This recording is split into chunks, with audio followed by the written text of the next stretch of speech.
Hey, what's up, everybody? How we doing tonight? Good to see you guys. Thanks for joining me tonight. Good to see y'all back again. Welcome. Tonight, folks, we are talking about the true story behind the Boston Strangler. Interesting story, to say the very least. Who do we have in the house tonight? Mrs. M is here. Good to see you, Mrs. M. We missed you earlier. Thanks for joining us today. Mikey, what's up, brother? Good to see you. No, I'm not pooping. Don't worry about that. Mrs. Heather, or Miss Heather, thank you for joining us tonight, my dear. Sunshine, I made it. You did make it. It's so great to see you, Sunshine. Thanks for joining us. And we got some lurkers out there in the hallway, just kind of hanging out. Grab your coffee and tea, folks, your popcorn, your soda, whatever it may be. Come on in. Stop by and have a conversation with me. Welcome, everybody. Good to see you guys. So great to see you tonight. So great to see you tonight. What do we got going on over here? Here. Yes. I'm going to give you guys a few moments to jump on in here. I'll show you guys a little trailer. There's a movie out. It's a great movie, by the way. Great. T2014. What's up? Great to see ya. Thanks for joining us tonight as we talk about the Boston Strangler. Yeah.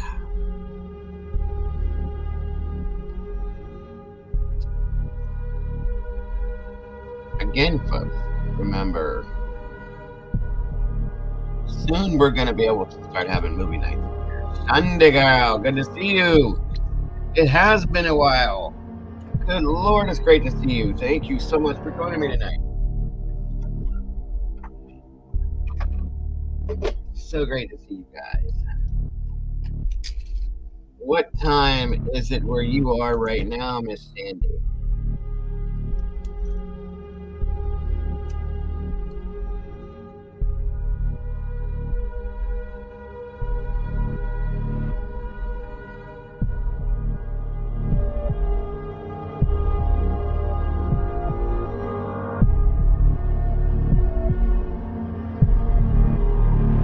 So yes.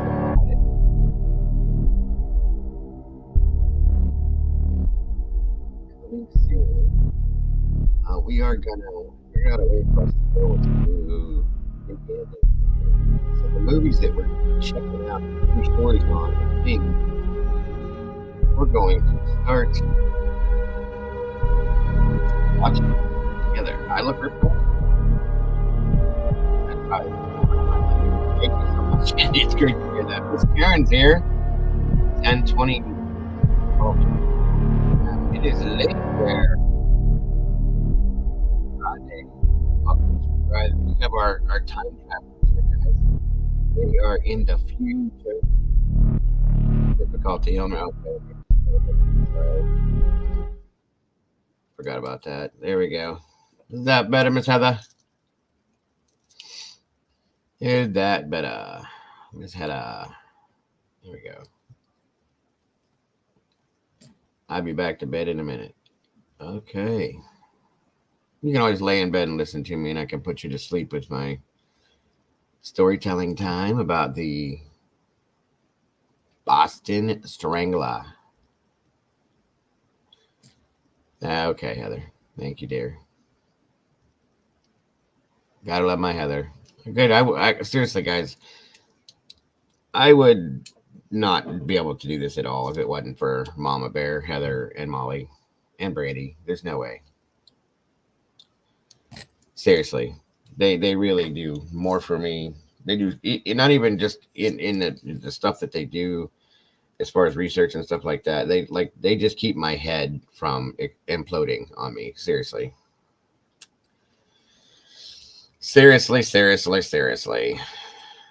All right, let me see here. Make sure everybody's getting their invitation.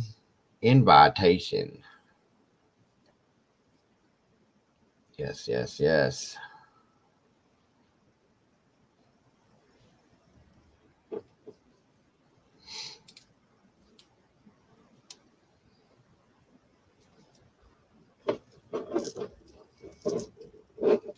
All right. Let's see.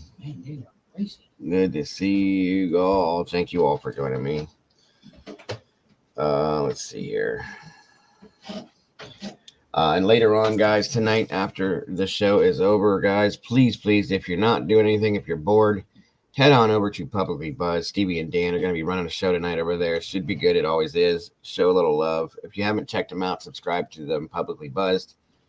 Mr. Derek, good to see you, brother. Good to be here, or good to have you here tonight. Sorry. It's great to see you guys. But yeah, check them out tonight, guys, when we're all said and done in here. Show a little love over there. They usually have something good going on. Definitely worth your time. Appreciate that so very much, guys. Coming up Friday, folks, just for a little heads up while we're sitting here waiting on a few more people, there's going to be a show tomorrow night. Tomorrow, we're doing a little something different in here ourselves. For those of you that are newer, tomorrow I'm going to be, we're kind of taking a break. Dustin, my brother, PPR's in the house, everybody. What's happening, Mr. Dustin? Good to see you, sir. Tomorrow during the day, we're taking a break, guys, and going to be doing a little something different for you guys. I'm playing DJ Dago tomorrow, playing some music and letting my mods kick back and enjoy themselves and dance a little bit. I do this every so often. I'm going to probably maybe like once a month I'll be doing this. Just because I've been told I play a decent array of music, a variety, I should say. They all seem to enjoy it, so we're going to be doing that. And I guess it's in celebration of one of my moderators' anniversary. So we will be checking that out tomorrow morning around noon, folks. So have your breakfast, have your coffee, put your dancing shoes on, and join us for a little bit of party time. Ding, ding, ding. Yes. Kick back, relax, and have some fun. It is Friday, by the way, so that's what we do. But tomorrow night, real quick, I'll answer your question here. 1 second, Derek. Tomorrow night, there is a show running with the Drunk Turkey Show. Again, folks, I'm going to throw some links up here in a minute for everybody.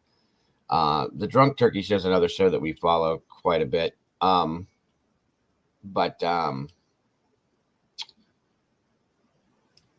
Drunk Turkey Show, Publicly Buzz, and geez. Come on, Dago.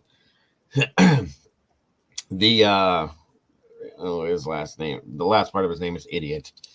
I'll get it in a minute, folks. I'm sorry. Anyway, they're all going to be live together on panel talking about some stuff together. So whatever you guys are doing tomorrow night, I'm probably going to be over there supporting that. If you're not doing nothing and you're bored, come check them out, guys. Show a little love over there for Drunk Turkey, Publicly Buzzed, and why can't I think of his name? It's something Idiot. I'll get it here, I promise you. It's not Inconsiderate. It's... I'm sorry, everybody. Thank you. Opinionated Idiot. Yes. Thank you, T. They will all be there together tomorrow night on panel together talking about probably, I'm going to venture to say, the Idaho 4 folks. So come on over there tomorrow night. If you're not doing nothing, check them out, support it, and see what we can get out of that. Like I said, tomorrow, my show here, they're all great channels. T, I agree. And we're all kind of a huge, we kind of all bunk together. Do you know what I'm saying? Opinionated, he's a little newer to the mix, but he's doing good, guys. Check him out. Show some love. Subscribe if you can't. His name is Brian. He puts on a great show. I was very impressed. We all know Stevie and Dan over at Publicly Buzz. They do great. And of course, Daniel and Big Blue over at Drunk Turkey are amazing, guys. I mean, they know what they're doing 100%. And they have the one of the best setups going over there. So check them all out. And we got Derek in here. PW's in the house. What's up, PW?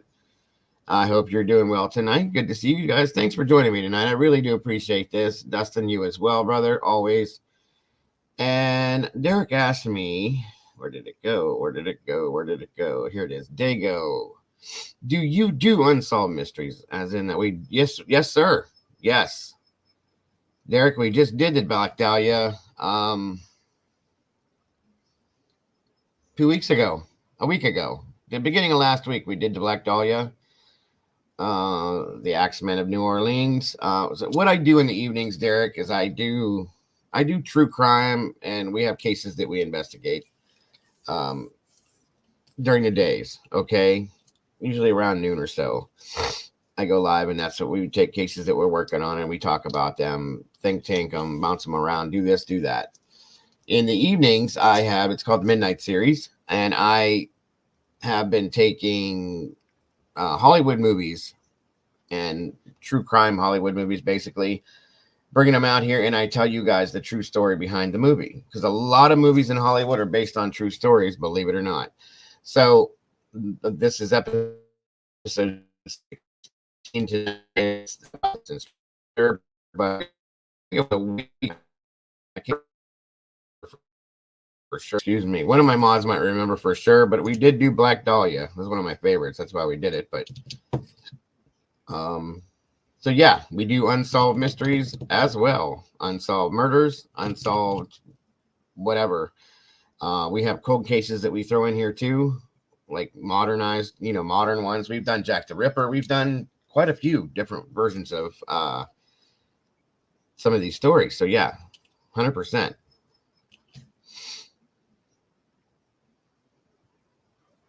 Good to hear, PW. I hope you're feeling better than you were. Not sure if that one I brought it down for a while. I'm going to put it back up. There was a lot of sensitive material in that one, Derek. And I kept it on the DL for a little while because visually it was pretty graphic. So I don't know what the deal is, but we did do the Dahlia. We did it live. Sorry you missed that one, brother. I would have, it was one of my favorites. But like I said, I had graphic pictures out here, and YouTube is not very friendly with that kind of stuff. So I had to watch. So I brought it down for a bit to let it cool down after that night. I didn't do too bad with it, but I will be putting it back up if you're interested, sir. Actually, I might be able to just send it to you personally to watch if you'd like. Let me know. It's up to you. That way it doesn't have to go out here and you can catch up on it.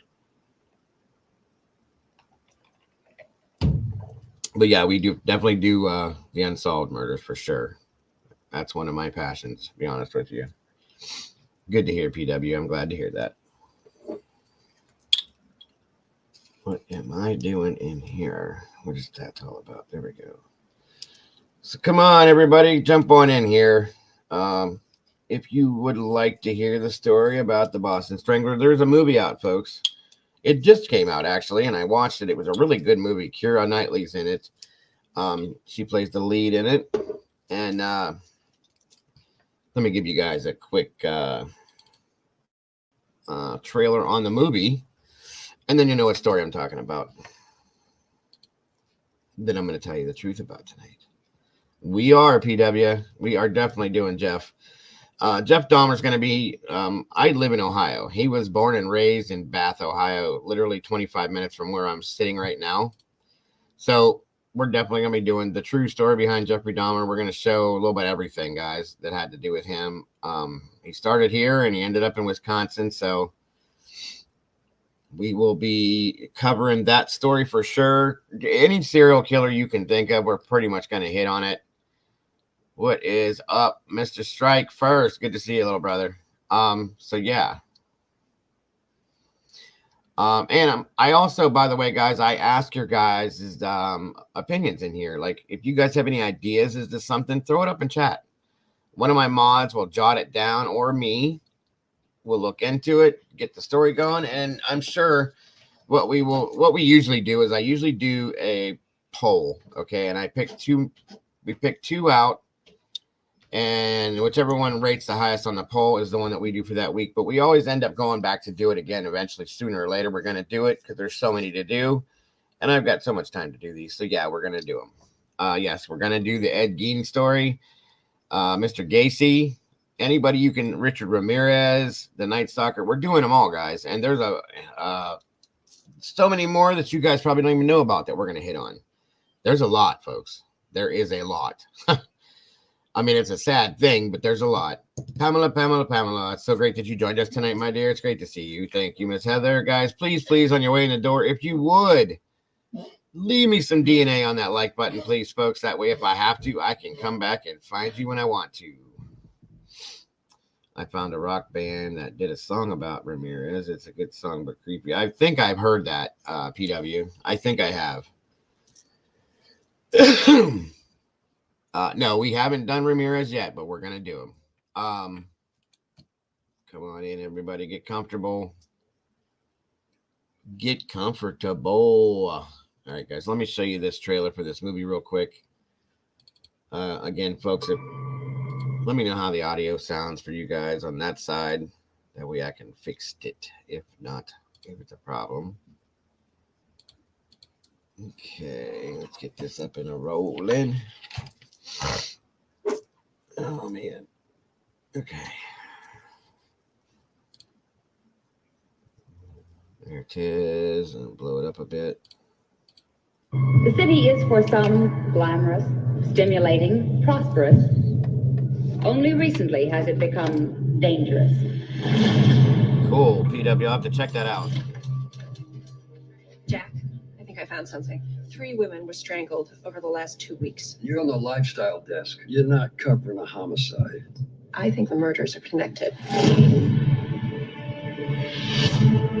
Another woman was strangled. Just came over the wire. I'm telling the follow-up. You don't have a story. How many women have to die before it's a story?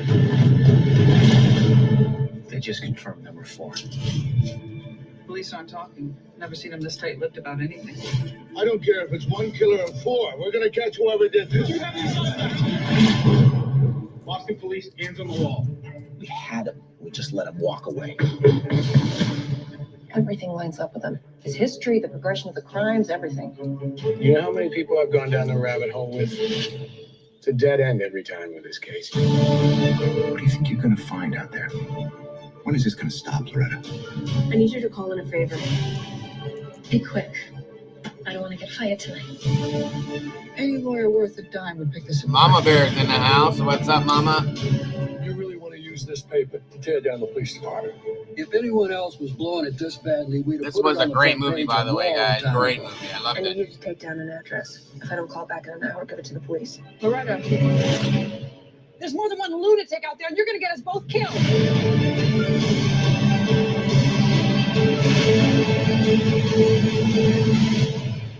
Your safe little world is just delusion.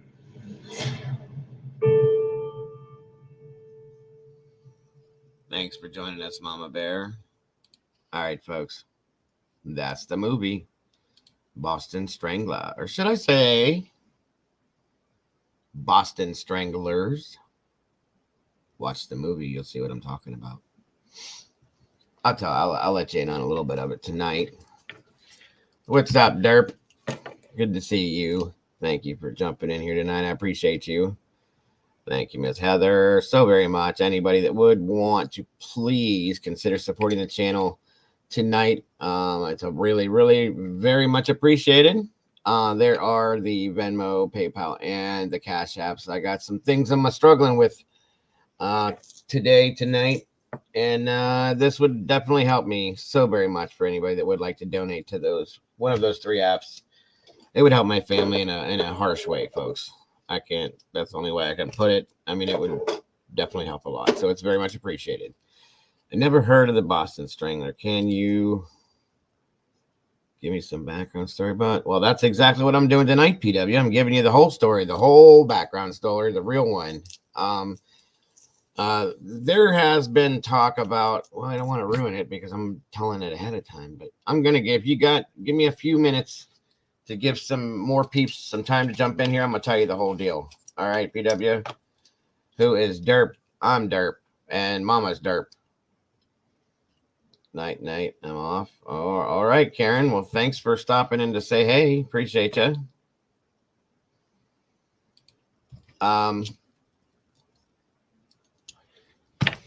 I was saying something one day to Heather to Mama Bear, and I said, "Oh, derp, like derp, mistake or whatever." And she's like, "I haven't heard that in forever." Neither one of us had, and I don't even know where it came from. So we just started calling each other that. Did you guys know that the horror character is actually based on an actual serial killer? Who are you talking about, Derek? You talking about the Boston Strangler?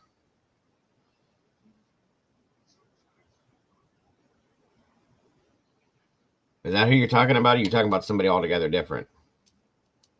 I guess it's kind of like more of like a joke. You're a little derp. I know I'm definitely derp because I only got half a brain because she's got the other half. Mod Squad's in the house. What's up, bro? Good to see ya. Oh, yeah. Well, listen, we're going to cover that one too, Derek. The Nightmare on Elm Street story. There is a character, not a character. It was a person that they loosely based Freddy Krueger's character on. The actual story behind Nightmare on Elm Street came from Japan. And it's a story we're going to cover too, because it's a true story. Nothing like what Nightmare on Elm Street was, guys, but it's more along the line. There were Asian, Japanese, I believe, but I'm going to say Asian just to be safe. Asian men were they had a spell where they were going through this thing where Asian men were dying in their sleep. They could not figure it out. It was some kind of a weird spoof, okay?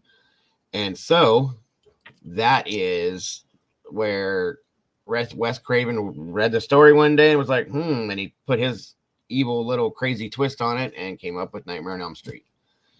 And we're going to cover that, guys, just so you know. Jaws is based off of a true story. I mean, there's so many movies in Hollywood, guys, that I've touched on that you guys, Scream was based on a true story. That would be the Gainesville Ripper. From Hell with Johnny Depp is based on the Jack the Ripper story. I mean, we've done all those already, but there's so many more coming. So many more. There's a lot of them that have a paranormal twist to them that we've covered. The Entity, Amityville, all of those. There's a lot. The list went on for days, folks, of movies that. And that's the thing, paranormal. What they do is they will take a story and they will very loosely base a movie off of it. And I say loosely, when I say loosely, I mean like dangling loosely, okay? And they'll put their own twist on it and turn it into something completely different. So that's why I do what I do, is I try to give you guys the actual accurate true story that these movies are based on best I can. Sometimes I can't because YouTube has its rules. I've done a couple where I've had to make them. They were super short because there's not a whole lot you can put out there, okay? So this is what they do, and this is what I do. Yeah, there is a Fred Krueger. That is for sure. I'll show you guys the info on that. When we cover that story, I'll give you guys the back part of that too as well. It's kind of an interesting story. And some of these stories are so interesting to know. You know what I mean? When I've looked into some of these, I didn't know all of these. Okay, obviously. But when I started looking into them, if we picked a movie and I went looking into it, I was like, wow, I didn't know that. We did Wolf Creek, one that went on over in Australia. That was a true one. That was the first one was. And understand, guys, that's when some of these movies that have sequels, typically the second, third, fourth, fifth, whatever it is, are not true. We just did Silence of the Lambs, which was based on 2 to 3 different stories of serial killers that went on. Okay. The Green River Killer we just did. Again, that was loosely a piece of Silence of the Lambs. I mean, there's just a bunch of it, guys. There it is right there. Thank you, Miss Heather. Check out what we've covered so far. Click on that link and it'll show you everything we've had already, guys. Pretty good stuff. I do the best I can with what I can get for it, guys. I mean, and And again, with what I can put out here, because a lot of things I can't put out here, sadly, because YouTube has its rules, like I said. So thank you for that, Heather, by the way. So, Life, Love, and True Crime is here now. Just like the movie Halloween, it is loosely based on a kid who was in an asylum, got released, and killed his family. Very true, Derek. That's my favorite. That is my favorite all-time horror movie. John Carpenter's original Halloween from 1978. That one is that's what introduced me into the horror world and kept me there. And then, of course, I'm a huge fan. Some of you guys know I'm a huge, huge, huge fan of Bruce Campbell, the Evil Dead series. I just love horror in general. Okay, I'm a paranormal freak. I am a paranormal investigator, nationally certified, and registered. So that is another love that I have. Everybody from Paranormal's channel that's in here knows that. I go over there quite often and get on panel and talk about some stuff and show the other side of my intellect, I guess you could say. So been off the wall with Mama Bear about throwing a 1 day a week in here where we just handle and talk about paranormal. So, you know what, Strike? I don't know. That's a good question. I'd have to look into that one because that's one of my favorite movies ever too. I love that movie. I don't know why, but I do. That was my wife too. That was a movie that we had on DVD, and we've had it since it came out, right? And when we would get bored and nothing else was on, we would throw that in, and we could watch that movie. I still can watch that movie over and over and over again and never get bored with it. It's weird. I don't get it. But actually, you know what? Let me check something out while I'm sitting here waiting. It's a great movie, Strike. I'm glad you brought that up. That is literally one of my favorite all-time movies. That's what I'm checking out right now.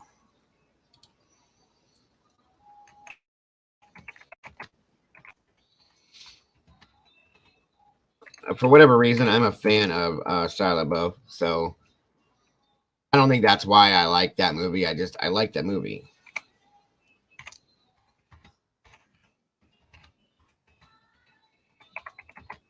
And sometimes you got to watch, I found out. If there's a movie out and it says this was based on true events, you got to look into it to make sure that it could be like 3 seconds of the movie is what was based on it, and they're allowed to say that. All right, let me see here. Hold on. Let's see.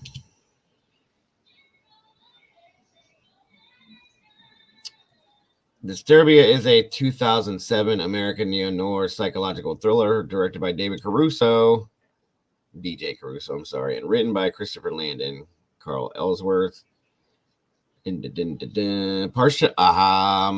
Partially inspired by, this is another one of my favorites. That's probably why I like it then. It's partially inspired by Alfred Hitchcock's movie, The Rear Window. That film was released on April 13th of 2007.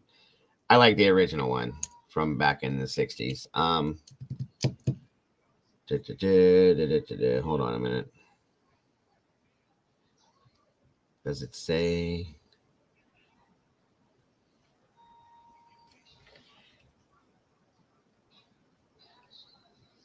It doesn't say. I'm going to have to dig a little deeper on that. It does not say. I'll be darned. No. Alfred Hitchcock inspired the Disturbia movie because Alfred Hitchcock originally came out with The Rear Window. What's up, Whistle? Lena, good to see you guys. Thanks for joining us. Actually, I'll give you guys the date on it because that was a remake that they did in 2007. The original one had Jimmy Stewart played the man in the wheelchair and that was stuck in the house that was looking out the rear window. 1954. Yes, and Jimmy Stewart is one of my absolute all-time favorite male actors. Love him. Love him. Love him. Hold on a minute, guys. I'll give you something to look at. 1 second. 1 second. That'd be one I'd love to have a movie night with you guys for. The original, if you can handle a black and white movie. It's awesome, guys. I love anything Hitchcock did.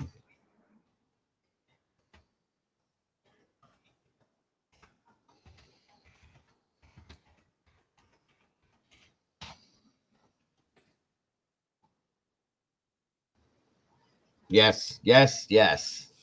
That is true. Very loosely based, but that's true. Thank you, Derek. Here, let me show you real quick. This is the opening scene for the original Rear Window by Alfred Hitchcock from 1954. It's been colorized, by the way, with Mr. Jimmy Stewart. All right, guys. This is just going to be a clip because I can't show too much on here.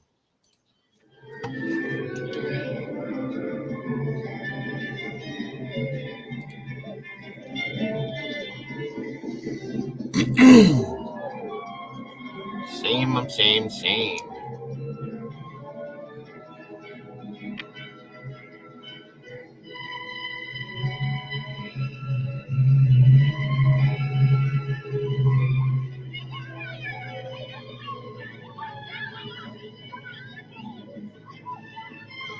Awesome, Derek. Good to hear. Good to hear.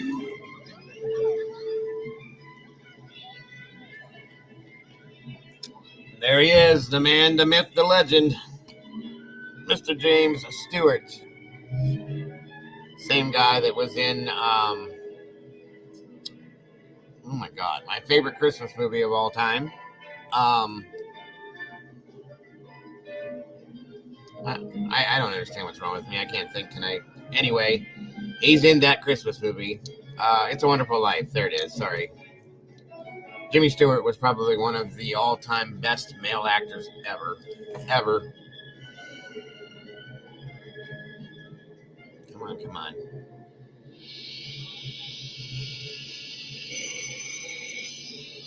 Rough on you, thinking they were. Yeah, this is the opening scene to the movie. And then they came out with another one that Christopher Reeve did before he passed. Where? Rest in peace. Oh, come on, where? Cashmere. Got a coat tip from the bureau chief this morning. These people kill me with their windows open like this, like, you're not worried about flies getting in there, you know? Okay, when do I leave? Half hour? With that cast on? Oh, same way, Derek. I've been that way too. I had to back away from doing that like that because I would get over involved. You're too valuable to the magazine. All right, come on, let's move along a little bit here. This is the quote unquote lead villain per se. The basis on this movie, guys. Jimmy Stewart breaks his leg. He gets stuck in a wheelchair. He can't work, and he's stuck in his apartment, looking out his rear window. And he starts, because he's working all the time normally, he's never spent any time at home. So he, excuse me, he starts noticing all of his neighbors and what's going on, and he notices this guy down here in the garden. It looks like may have killed his girlfriend or wife, and he watches something happen. Well, it goes back and forth. I don't want to ruin it for you guys, but it goes back and forth, back and forth. Welcome, April. Good to see you. And you get the gist of it. But it turned out to be, it's a really, really great movie. And pay attention to this flower bed. That's all I got to say. Anyway, this is the opening scene for 1954's Rear Window by Alfred Hitchcock. Not the new one, the remake. Either way. What does she have on her? Doesn't that look like a cell phone, guys? We know it wasn't. There it is. You guys, I don't know who likes him or who doesn't, but you guys got to check out anything that he's ever done. Alfred Hitchcock was a genius. He did The Birds, the original, The Birds, this movie here, The Man Who Knew Too Little, The Man Who Knew Too Much. I'm sorry, wrong song or wrong movie. There's just so many of them. So many of them. I have the unedited box set of everything he ever did. Multiple movies. Alfred Hitchcock was a genius. So anyway, all right, guys. I guess I've rambled on enough.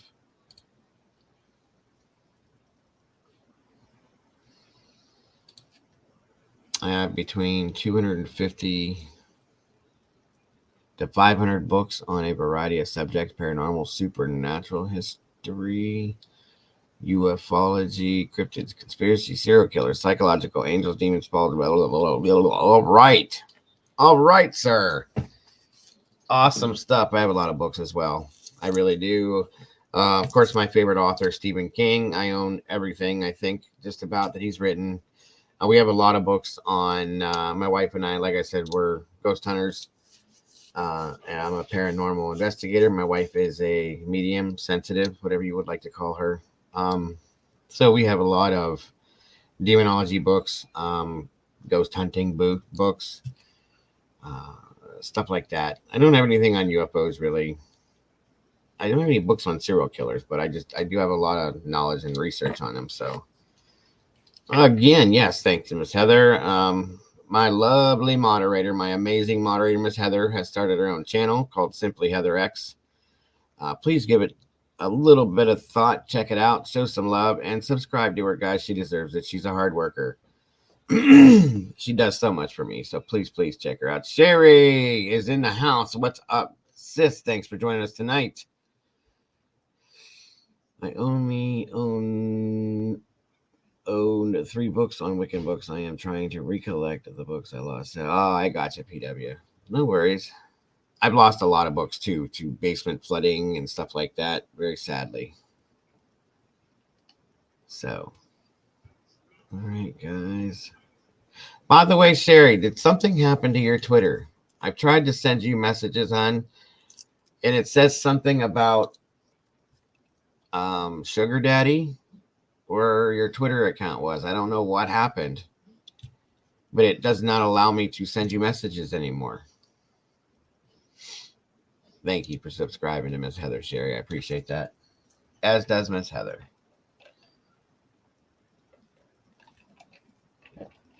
Where is Miss Brady tonight?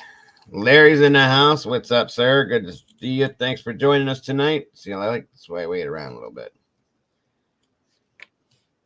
What face is that? Had to change it. It was hacked. Ah, okay. It was definitely hacked. Okay. I don't have the new one yet, so that's fine.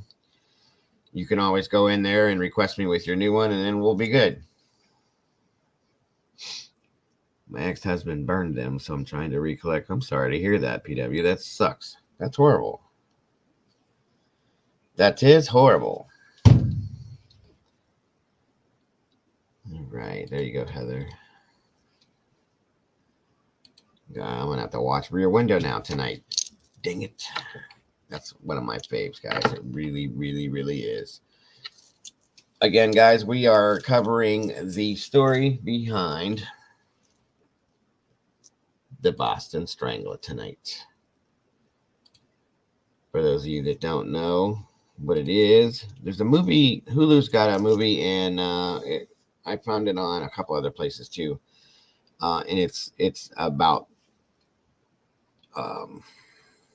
the Boston Strangler. It has Keira Knightley in it. I showed the trailer earlier. Great movie. Check it out, folks. Check it out. So, all right. By the way, for those of you that were here with us earlier, on the Rosalio Gutierrez case, thank you for that. I appreciate that so very much. This video. Having you guys here, I very much appreciate you. So, 1 second, everyone. Trying to get it right where we should be. Okay. Yes, there's going to be some trigger warnings in here. There may be some sensitive material. For those of you that are not comfortable with that, please feel free to step out at any time with comfort, knowing that you will not be judged for that, nor anybody will have any problems with you doing that. It's perfectly understandable. Thank you one more time, Miss Heather. I thank you for that. I am putting up my links to my Venmo, Cash App, and my PayPal. We ran into a problem this week. My wife works in the medical field, and she had to have her license renewed. And it was a surprise to us, so we were not prepared for it. So we have till midnight tonight to have that handled, and so we're collecting donations if possible to help go towards that. That's why this is up. So it's very appreciated for anybody that can do anything. If not, then we're going to be struggling a bit because she cannot do her job without her license. So thank you so very much of that. I appreciate that from all of you. I like Mama Bear's idea of reaction to old paranormal videos to see if they are real or fake. It is a good idea, PW. It really is. All right. Wait a minute. I like Mama Bear's idea of reactions to the old paranormal video. Oh, yeah. That is a great idea, actually. Sorry, I was reading that one and I was reading Derek's at the same time. They blended together. I have ADHD, folks, so sometimes I go a little too far with things because my head's going faster than my mouth is. Feel free to chat to Google Black Donnelly's Luke in Ontario. Cool. Good stuff. And there's that trigger warning. Thank you, Miss Heather. I need to put the banner up and let that roll. Then I don't have to worry about that one so much. There we go. Back to here. Yes, Mama Bear is so very smart. She's a great co-host, a great moderator, a great person, great mother, just great person in general. I got lucky, guys. My moderators are amazing. Miss Heather, same thing. She's so intelligent. She's a great mother. She's a great person. Molly, Brandy, they're all great. Great people, guys. Miss Cece, very, very, very. I got lucky, guys. I have the greatest team of moderators and team members all over the world, folks. I got, over in the UK and Australia, South Africa. I mean, it's amazing. It is absolutely amazing. And I got the greatest community full of people that I absolutely adore. You guys are all absolutely amazing. I appreciate that. Even the new people that have floated over here from some other channels now, I appreciate you guys being here so very much. You guys are all so very amazing. I am grateful to have you guys here and lucky at the same time. So let's get this show on the road. 1 second. Oh, shoot. Okay. Good Lord. Brandy, if you can hear me, hon, I'm so very sorry. My thoughts and prayers are with you right now. I hope he's okay. Give him a big hug from me, please. We love you, Brandy. We love you and Matthew both. Guys, if you could keep Miss Brandy, my moderator Brandy, and her son Matthew in your thoughts and prayers. He had a pretty serious medical issue tonight, so that's why she's not in here. So, guys, just say a little prayer and keep her in your thoughts for us. I appreciate that so very much. And Brandy, we love you if you can hear us. They have classes that they give online. This was years ago, PW. It was through a local kind of like it's a very small college, I guess you could call it. It was like a business college, and they offered these extra classes, and you could take it online or you could go in and do it there. So I did it that way, and then you can get certified to be able to do certain things that way. And then I became a sister. We started a group called TRAP, and it's called Trumbull Researchers of Apparitions in the Paranormal. Okay. That was my wife and me and one of my best friends and his wife started it, the four of us together. So that being said, we took like refresher courses, and there's another word I'm trying to think of. They're like smaller little updated courses and stuff like that.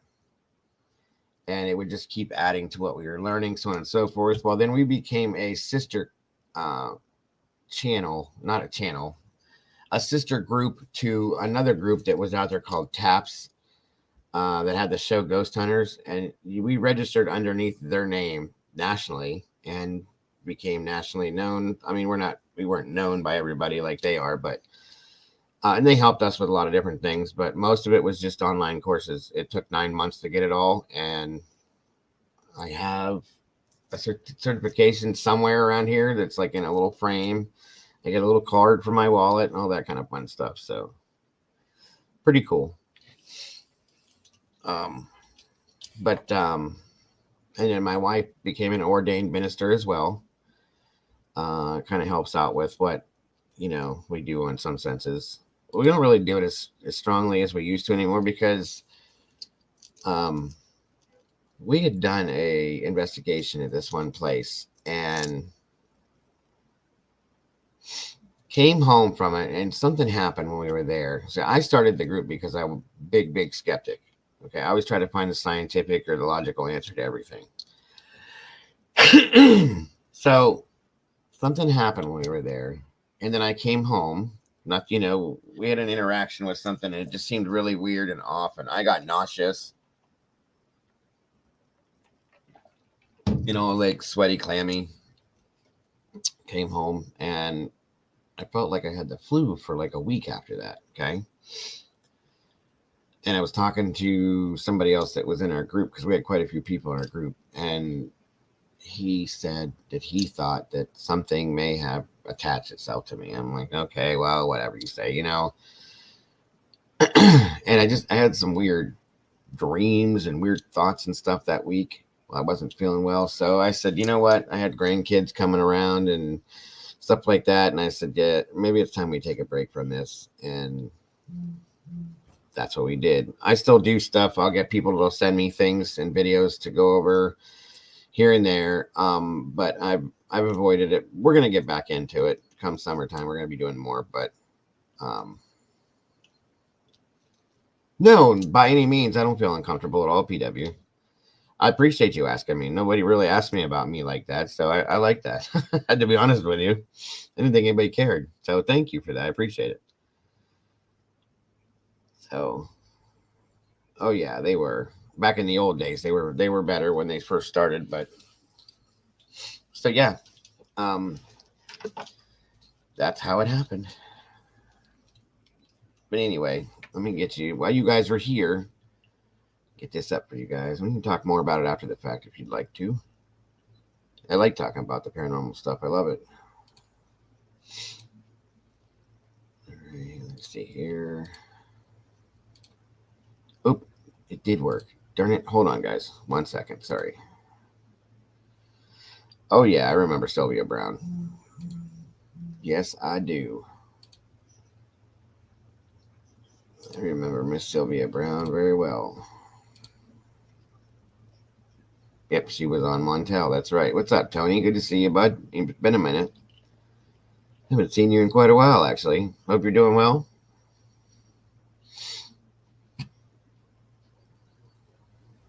All right, guys.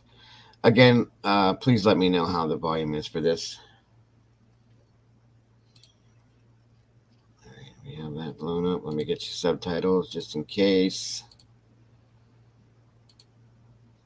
Bump it up just a little bit to get through it faster. And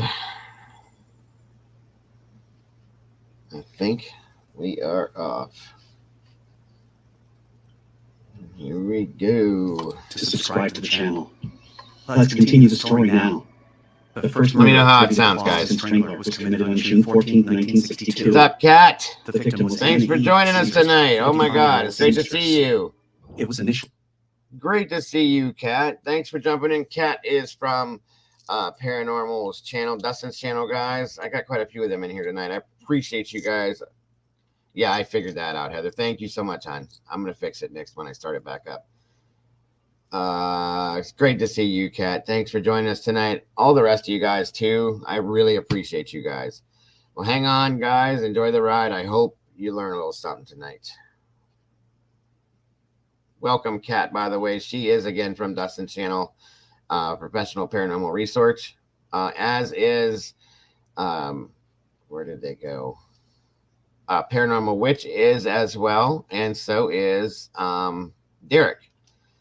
So welcome to them. Welcome them like we welcome everybody, guys, because a lot of you guys haven't met them yet. So it's great to have them all here tonight. I'm super excited to see all you guys, and I appreciate it so very much. All right, off to the races we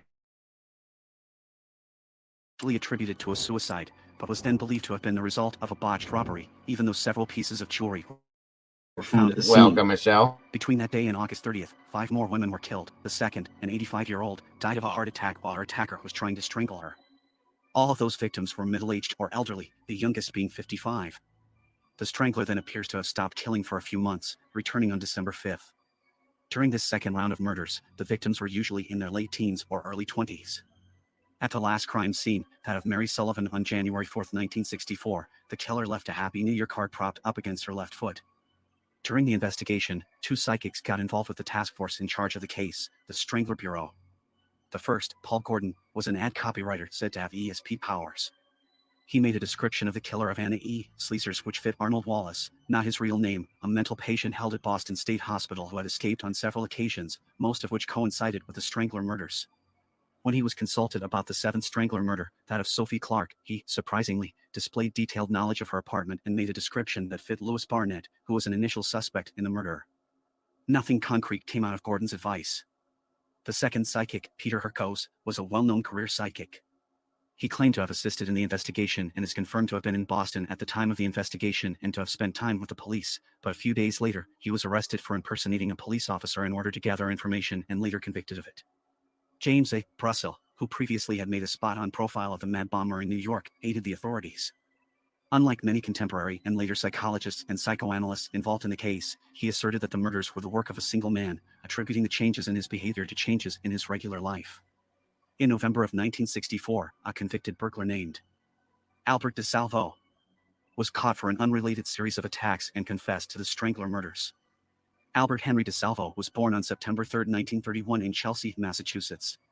His father, Frank DeSalvo, was a sadistic, violent, alcoholic fisherman from Newfoundland who brutally abused his wife, Charlotte DeSalvo, Albert and his 5 siblings, 1 brother and 4 sisters, and would regularly take home prostitutes and have sex with them in front of his family. Albert once saw him beat all the teeth out of Charlotte's mouth and then break her fingers one by one. Frank also once sold all his children to a farmer in Maine for $9, though they managed to break out and return home, at which point Frank began teaching him to steal and encouraged him to do so. In 1943, age 12, Albert was arrested for battery and robbery and was sent to a reform school. The next year he was paroled and got a job as a delivery boy. He was sent back to the same reform school for auto theft only 2 years later. At the age of 17, after being released, he enlisted in the U.S. Army and was sent to Europe, where he met a German woman, Irmgard Beck, whom he married and brought back to the States, where he did a second tour in the. During his second tour, at Fort Dix, New Jersey, he was arrested for molesting a 9-year-old girl, narrowly escaping conviction because her parents wouldn't press charges. In spite of his court-martial, he was honorably discharged in 1956. Shortly afterwards, he was arrested twice for robbery. He demanded sex from his wife 6 times a day and called her rigid if she refused. When their first child, a girl named Judy, was born with a pelvis disease, she kept their sex life to a minimum, afraid that any other children they might also have conditions. They eventually conceived a healthy son, Michael, together. In the time between DeSalvo's second discharge and March of 1960, he committed a series of attacks known as the Measuring Men crimes, during which he would pose as a talent scout from a modeling agency named Johnson in order to get inside women's homes and con them into undressing so he could pretend to take their measurements, fondling them while doing so. Though he confessed to the attacks when he was arrested for burglary, no charges for them were filed and he was sentenced to 11 months in prison for only the burglary charge. After being released from prison, DeSalvo committed a series of home invasions known as the Green Man attacks.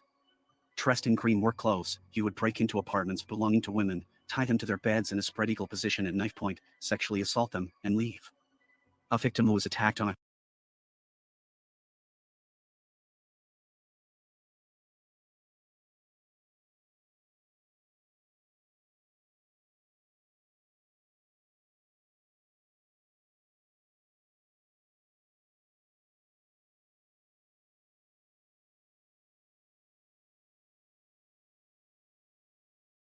I'm such a derp. Sorry. Thank you, Heather. This is why I have the mods. Sorry, guys. Cat, my apologies. Understand something, that this story I'm telling you is the closest to the true story that I could find, because this is alleged, okay? If you watch the movie, thank you, Heather, the Boston Strangler, by the end of the movie, it leads you to believe that there was what I would call the Boston Stranglers. Multiple, okay? And it makes sense, and you'll see why. This gentleman here is the one that he tested when they could finally test DNA, okay? They tested it, and it came back positive for him on one of the murders, guys. Just one. There was quite a few that they couldn't test him on. So this is alleged, 100% alleged, okay? Am I still muted? I unmuted myself. Can you guys hear me now? And now the internet's doing its little whatever. Anyway, so understand that this is alleged, guys. This is not 100% cut in stone, the person that was the Boston Strangler, but this is the only person they have DNA that tested positive, 98.9%, I believe. All right, thank you, Mom Bear. I mean, yeah, he's he is not a nice person, Cat. Don't get me wrong. By any means, he's not a nice person. But there's two other gentlemen. There was a cellmate of his that he was in prison with, and one other person. I don't want to ruin this, so we'll talk about it after the fact. PW is changing diapers. Gotcha. That's always fun, isn't it? Now, I agree with you, Kat. His backstory is haunting. He's not a nice person by any means. So, but at this point, we don't know. So, moving on. Just wanted to give you that little piece of info. October 27th, 1964, gave the police a description of the assailant, which led the investigators to solve and was published in newspapers, leading to more victims coming forward. Earlier on October 27th, DeSalvo attempted to break into a home by posing as a motorist. In November, he was arrested for the assaults and confessed not only to them, but also to being the Boston Strangler. He made further confessions under hypnosis. You never have to apologize for something like that. And the crime scenes had inconsistencies. He did know some details which had not been revealed to the public. In 1967, he was found guilty of the Green Man attacks and sentenced to life in prison as a result of a plea bargain his lawyer, F. Lee Bailey, who later acted as defense for O.J. Simpson and Patty Hearst, made with the prosecution. In February of the next year, he escaped from his imprisonment together with two other inmates, but turned himself into Bailey the next day. In 1973, he was found brutally stabbed to death in his cell. Nobody was ever found guilty of his murder. Though he confessed to the Strangler murders, there are still some doubts as to whether DeSalvo's claims about them were credible. For one thing, his confessions were not completely consistent with the evidence. In many cases, he got the time of death wrong. Sometimes he got whether the victim's death was caused by manual or ligature strangulation wrong, and in the case of Mary Sullivan, he stated that he had sexually penetrated her, and yet no semen was found on her body. She was, however, sexually assaulted with a broom handle. Additionally, there was no physical evidence linking DeSalvo to the murders, and no witness could place him on any of the crime scenes. Because the victims varied widely in age, race, and social class, and the modus operandi in the attacks varied, some believe the murders to be the work of multiple killers. FBI profiler Robert Ressler agreed with this theory, also remarking that it is very implausible that a serial killer who murders 13 women would simply stop killing in favor of sexual assaults. Of the same opinion is fellow profiler John Douglas, who claimed that most of the Strangler's murders showed signs of a sexually sadistic rapist/killer, while DeSalvo was merely a power reassurance rapist. Additionally, also understand that typically a serial killer or a serial SAer will have an MO. It's usually always the same with what they're doing. Okay, this guy changed it up, or these murders were changed up left and right. They were all different in a lot of senses. So that says it's not, there's just ways to tell if it's the same person is what I'm saying. So remember that too. DeSalvo was braggart and is believed to have exaggerated his confessions. According to Dr. Ames Roby, the psychiatrist who evaluated him at Bridgewater State Hospital, DeSalvo wanted so badly to be the Strangler. One theory about why he would make a false confession is that he wanted to make money from it to support his family. He had told Bailey that he hoped to do so. In 2001, forensic analysis of the exhumed body of Mary Understand something else too, folks. This guy was offered a hellacious book deal while in prison, and in turn started coming out saying he did this, this, and this to get this book deal, saying he had a family, he had to support, so on and so forth. Well, then they backed out on the book deal, and then he ended up being stabbed to death. So there's those facts too, guys. Those are right in here with this. So that's one of the reasons why I doubted him too, for all of them. One of them, sure, for sure, because his DNA tested positive on it. You know what I mean? But all of them, I can't say it was him. But that's me. Yes, thank you. Once again, there are some trigger warnings, guys. There's some very sensitive topics here. Please feel free, if you're uncomfortable, to step out. You will not be judged. Nobody will look down on you. I completely understand it. So just giving you guys the heads up on that one. Sullivan, the last victim of the Strangler killings, found DNA on her underwear and pubic hair which belonged neither to her nor to DeSalvo. On June 11, 2013, it had been announced that newly discovered DNA evidence linked DeSalvo to the murder of Sullivan, and that authorities are having DeSalvo's body exhumed for further evidence. In July the same year, the authorities announced that a DNA comparison between DeSalvo and semen found at the Sullivan crime scene had confirmed that DeSalvo was the source. The Strangler's victims were women of several different ethnicities and of widely varying. And that's the one, and Miss Mary there is the one that he definitely, I think, took care of. The rest of them, I'm telling you, I can't say it was him. Ages. The youngest was 19 and the oldest 85. During the first phase of the killings, the victims were often older, and during the second phase, younger. He entered their homes through home invasions, where he attacked them sexually. As the Strangler's nickname implies, the victims were killed by strangulation, usually with their own nylon stockings. Sometimes the killer constructed ligatures by weaving together a bunch of smaller ones. According to some sources, the Strangler also had a habit of tying the murder weapons and or other handy links of fabric such as handkerchiefs around the victims' necks into a bow. One thing that was later noted by profilers was that, though the murders attributed to the Strangler have similarities, there were differences between them. Some victims were posed, some were not. Some murders were brutal and aggressive, while some were more clinical and efficient. Some victims were physically raped, while some were sexually assaulted with blunt objects from the house. Evelyn Corbin was forced to perform oral sex on her killer. A few victims were stabbed. Beverly Simmons was killed solely by 25+ stab wounds, mostly around her right breast. The rest were not stabbed. Some victims were strangled with multiple ligatures, while some were strangled using only one.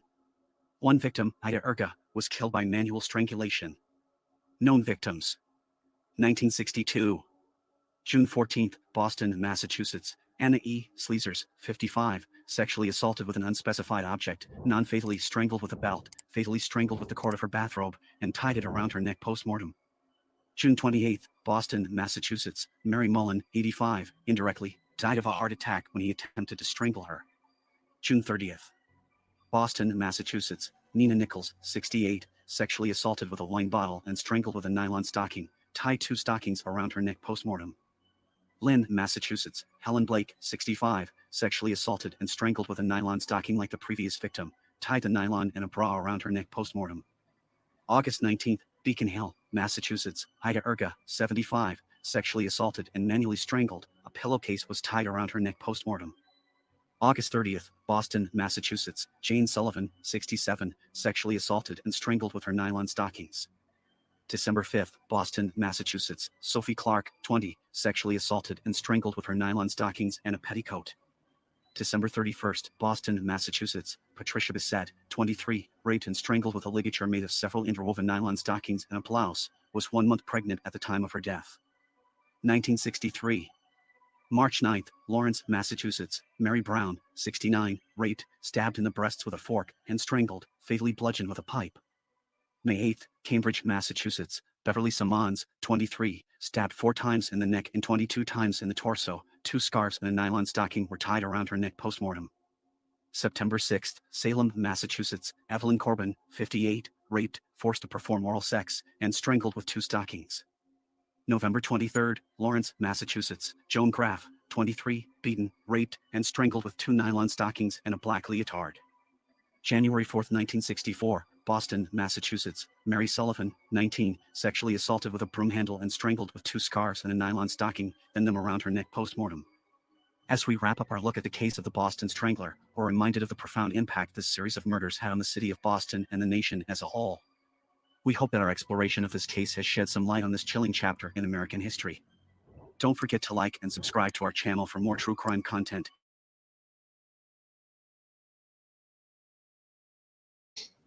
And there they are, folks, as horrific as they are. And as you can see, there were multiple differences in each case. Okay, so again, typical serial killer background is their MO pretty much stays the same with each victim. Okay, and the same goes for a serial rapist per se. All right.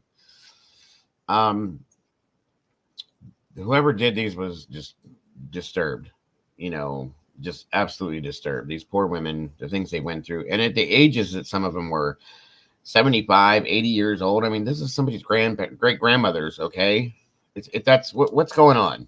Okay, so like I said, I can guarantee he was responsible for one because his DNA matched up perfect for it. Okay. And maybe a few of the other ones too, but I don't think he was responsible for all of them. And as I said in the movie, you're going to see, and the movie was based on writings that they had pulled from the reporters, police officers, detectives, so on and so forth. That's where the movie came from. Yes. And at the end of the movie, it leads you to believe that there were Boston Stranglers, multiple. So pay attention. If you get a chance, watch the movie, guys, and check it out. Now, 1 second here. I'm trying to bring up something else for you guys to check out in regards to this. Where is that one? 1 second here.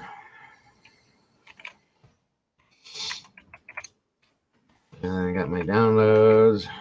I can show you guys. Hold on a second here.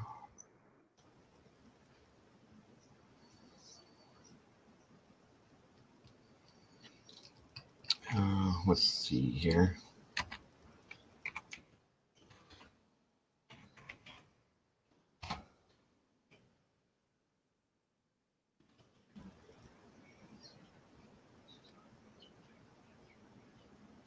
Okay, I got some interviews with different people, some old reporters in regards that were tied to the case. Just little bits and pieces for you guys to put together with this, okay? One moment here. More than 6 decades. This is a former WBZ employee, kind of speaking out as the movie is released in regards to, what she feels and so on and so forth. This is an older lady that was there back in the day when this was happening. So, again, guys, let me know how the audio is, if it's okay for you guys or not. After the Boston Strangler terrorized women in the city, the case is back in the spotlight. I'm Paula Evans. And I'm Chris Tanaka. Yeah, those murders, a huge story when they happened. As WBZ's Christina Hager tells us, a woman covering the case actually found herself caught up in it. Another woman was strangled. Just came over the wire. As a new movie chronicling a terrifying era in Boston now hits TV, those who lived the story of the Boston Strangler are now speaking up. There was a time when he came to the WBZ studios. That was terrifying. Joanne Desmond, the city's first female news anchor, right here at WBZ. Parts of her original reporting on 13 women I actually raped and have that murdered in the video. 1960s is featured in the movie. The city is for some glamorous, stimulating, prosperous. Only recently has it become dangerous. Even for her. Desmond says Albert DeSalvo, who later confessed to the crimes, fixated on her and sent letters. All written in very small print. What is your bra size? your panty size and a line to put in the numbers. She says he even came here to WBZ once. Same building as it was back then. Now, the studio has, of course, changed a lot since then, but she says that night, Boston police stood just off camera to protect her. A fairly short man, dark, but the description is a little close to what the Strangler looked like, or what DeSalvo looked like anyway. The movie tells the story of two other female journalists who worked for a Boston newspaper, connecting the crimes to DeSalvo. I want viewers to have a respect and understanding of the women that lost their lives. Casey Sherman's Aunt Mary Sullivan was the Strangler's last victim. Coincidentally, he also worked here at WBZ as a news producer decades later. By then, DeSalvo had been stabbed to death in his prison cell. I'm looking forward to the film. I hear great things about it. It's following the trajectory of the multi-killer theory that I'm a proponent of. Sherman believes some of the women may have been killed by copycat criminals, a mystery that keeps the intrigue. That's what I feel too. Not only the streets of Boston, but now Hollywood too. There's more than one lunatic out there, and you're going to get us both killed. Christina Hager, WBZ News. That's my thought too. After watching the movie, it does make sense, for sure, that there were more than one. And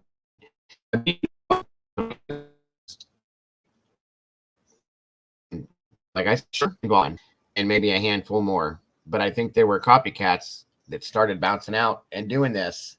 There's a whole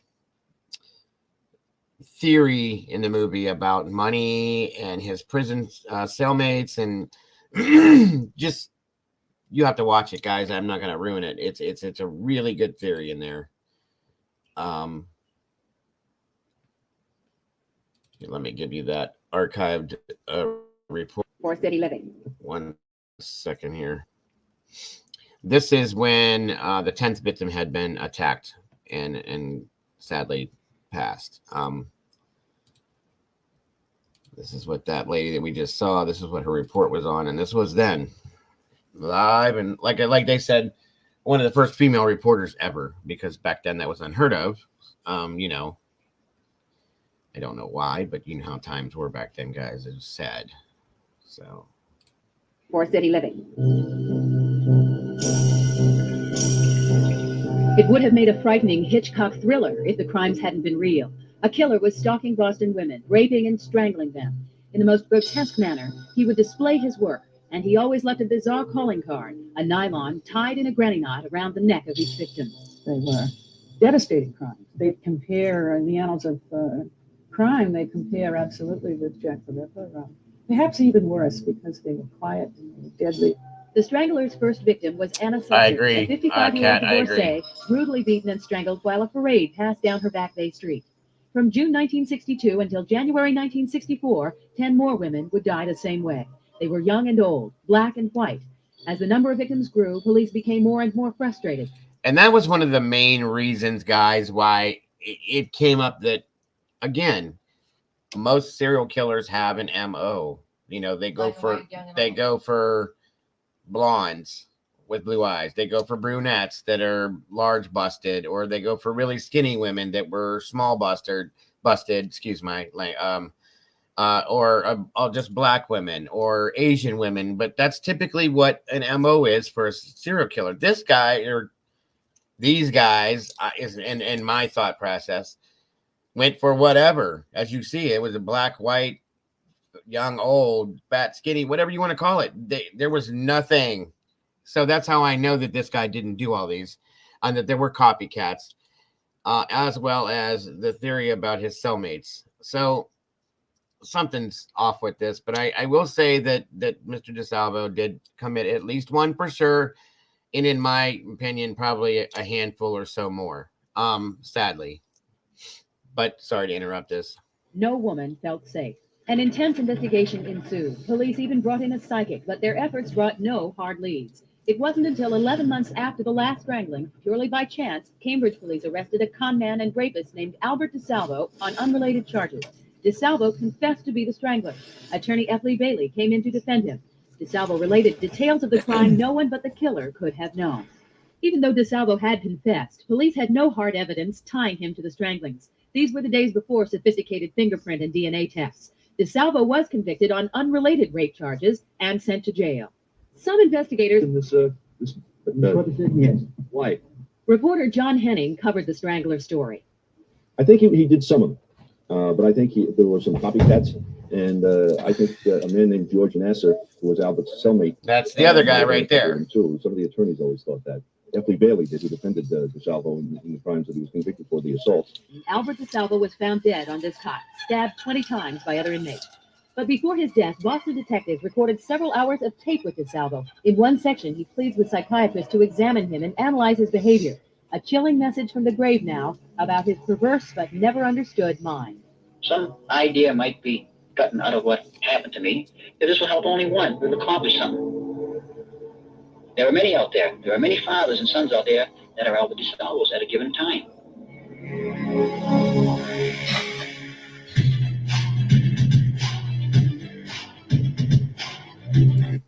So there's that. And that was from the time right there, guys. And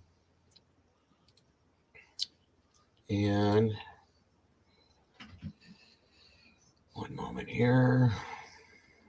Where's the rest of my downloads? There you go. I'm going to give you a little bit more on what we're...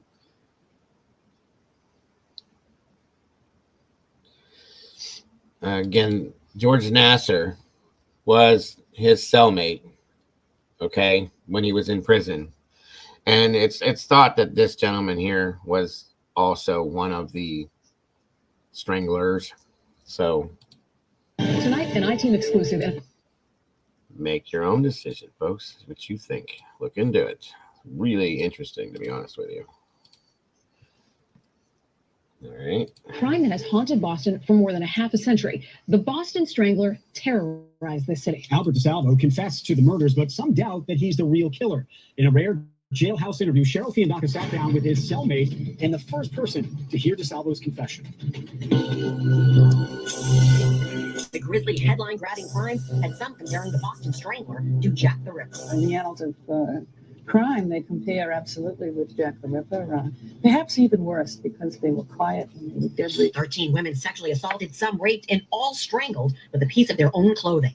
Albert DeSalvo admitted he was the killer, first confessing to fellow prisoner George Nasser. He convinced me by the description. He was getting it off his chest. He was the first person apparently to whom he had really spoken about specifics of each crime. Nasser, now 86 and suffering from terminal cancer, is serving a life sentence for an unrelated murder that he says he didn't commit. In a rare television interview, Nasser Imagine that. He didn't do it. Met DeSalvo at Bridgewater State Hospital in 1965 and helped get famed criminal defense attorney F. Lee Bailey to represent him. We were setting it all up, saying, "Now you're going to confess, you're going to go to trial, we're going to do due process, you're going to do your book, you're going to take care of your family," and you're saying, okay. But that wasn't the end of it.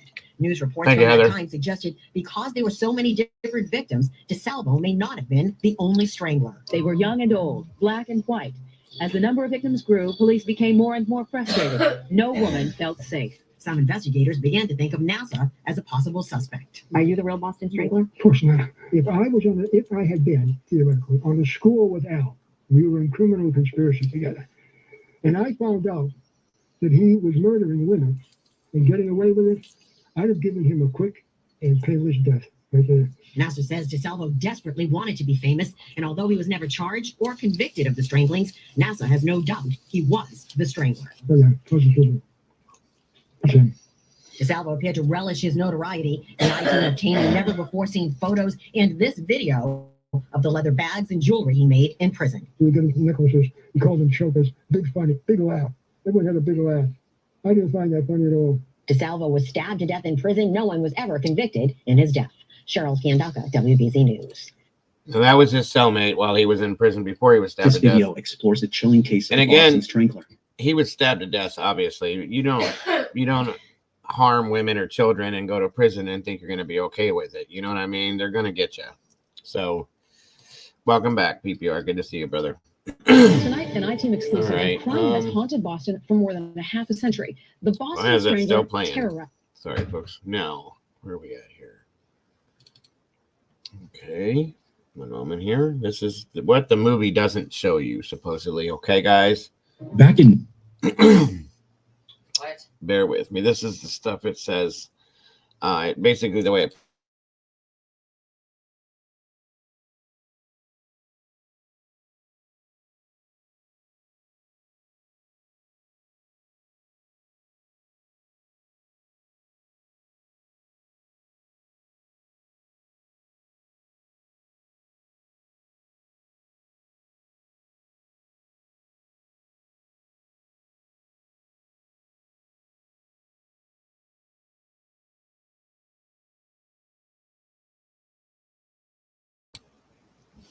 All right, guys, sorry about that. I'm trying to get this video up and running for you to hear and see. 1 second.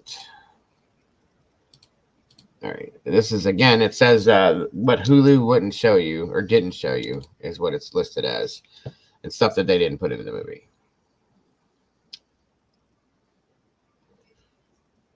All right, again, let me know how the audio works. 1 second, folks.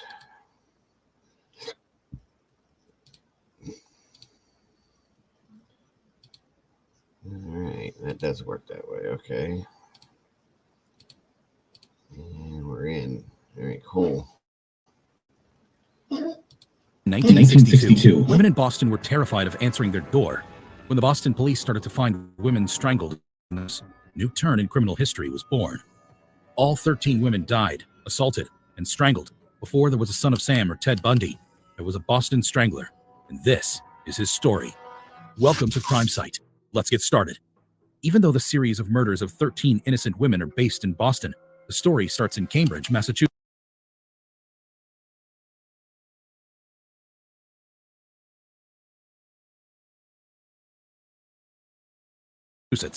Rumor had it that a serial harasser was on the loose, and he had all the tricks up his sleeve to enter your house. Women in the area would tell a story of a charming, handsome man with a smooth, flirting game. But that's just not it. The same man was a scout for a talent agency, and every woman he saw was the most beautiful person he had laid his eyes on. And true to his talent, the ruse worked all the time. In 1960, this man had inappropriately touched uncountable women. Whispers in the city dubbed him the Measuring Man. Later on, this man would be known to be Albert DeSalvo, a villain in every right. Ever heard of how the most depraved men are the ones we interact with daily? They don't look evil or wicked, they look normal. And that's what DeSalvo's entire brand was. What no one knew about his dark past is perhaps the most twisted story ever. His dad was known to physically abuse his wife and bring prostitutes home. At a young age, DeSalvo developed a habit of torturing and burning animals. He'd later become a red flag in the criminal system, but his first major arrest came as the Measuring Man, and everything went downhill from there. Prison systems are supposed to reform the culprits, but DeSalvo was known to beat the system. After his initial 18-month sentence, he was released on the basis of good behavior. Now, that may sound like a stretch, but we're talking about a master manipulator here. If he had the guts to make women believe his scouting talents, he had some guts, right? That's when DeSalvo escalated the nature of his crimes. His transformation from the Measuring Man to Green Man holds the stories of all the women who were abused. Upon his release, Albert used a series of ruses to make his way into women's homes. Delivery guy, electrician, postman, and sometimes just himself. No matter what the technique was, DeSalvo became a horror for women in many cities. His crimes quickly turned into a predictable pattern, yet his trail went undetected because his hunting ground was never the same. Soon enough, women from Massachusetts, Connecticut, Rhode Island, and New Hampshire would report a man dressed in green who had molested them. No matter what DeSalvo's ruse was, or what city he was in, he'd always wear something green while committing some heinous crimes. No one knows what his obsession with green clothes was, but as far as criminal analysis goes, serial criminals always like to leave a mark or find their signature. DeSalvo found his signature in the color green. The same signature became the tipping point in the Green Man's case in October 1964, but not without some grueling escalation. And that's when the story of the Boston Strangler finds its place in newspapers, the streets, and the worst nightmares of women in the city. Before we proceed, the following narration of events contained disturbing themes like abuse and murder. While the police were looking for the Green Man in New England, women in Boston were gripped with a fear of their own. After all, the Boston Strangler was on the loose. On June 14, 1962, the Boston police found the body of 56-year-old Anna Elsa. She was strangled in her bathrobe after getting molested. The intensity of the crime was new for the town, but back then, it was a standalone event, until the law enforcement agencies found the body of 68-year-old Nina Francis. Hooked so far? Like this video and subscribe to our channel for some mind-gripping true crime stories. Now, let's go back to the crimes of the Boston Strangler. Like Anna, Nina Francis was also molested with an object and strangled in her nylon stockings. That was when it became crystal clear. 2 is a pattern. The similar nature of murders alarmed the police. It's not a daily occurrence that you'll find a serial killer on your tail. When you do, everyone is a suspect, and every woman is a victim. Not to mention, elements like nylon stockings and bathrobes were very important. The Strangler wasn't just any ordinary murderer. He was living some fantasies with his victims, and that made him dangerous. You wouldn't be shocked to know that the media had a field day with this news. After the first few murders, new shocking details made the rounds in the media, and this was enough to make every woman in the town hysterical. The work of the Boston Strangler wasn't just about murders and abuse. It was about making a show out of his victims. Turns out, he was also displaying his victims like they were in some adult movie. The disturbing detail caused women to leave Boston, while some stalked on tear gas or got deadbolts for their doors. Boston found 13 of their women dead and strangled, but then the murders stopped, and the reason, perhaps, is something that you all saw coming. On October 27th, one of the unnamed Green Man's victims reported that a detective had molested her. Initial investigation revealed that the police had never gone to her house for any questions.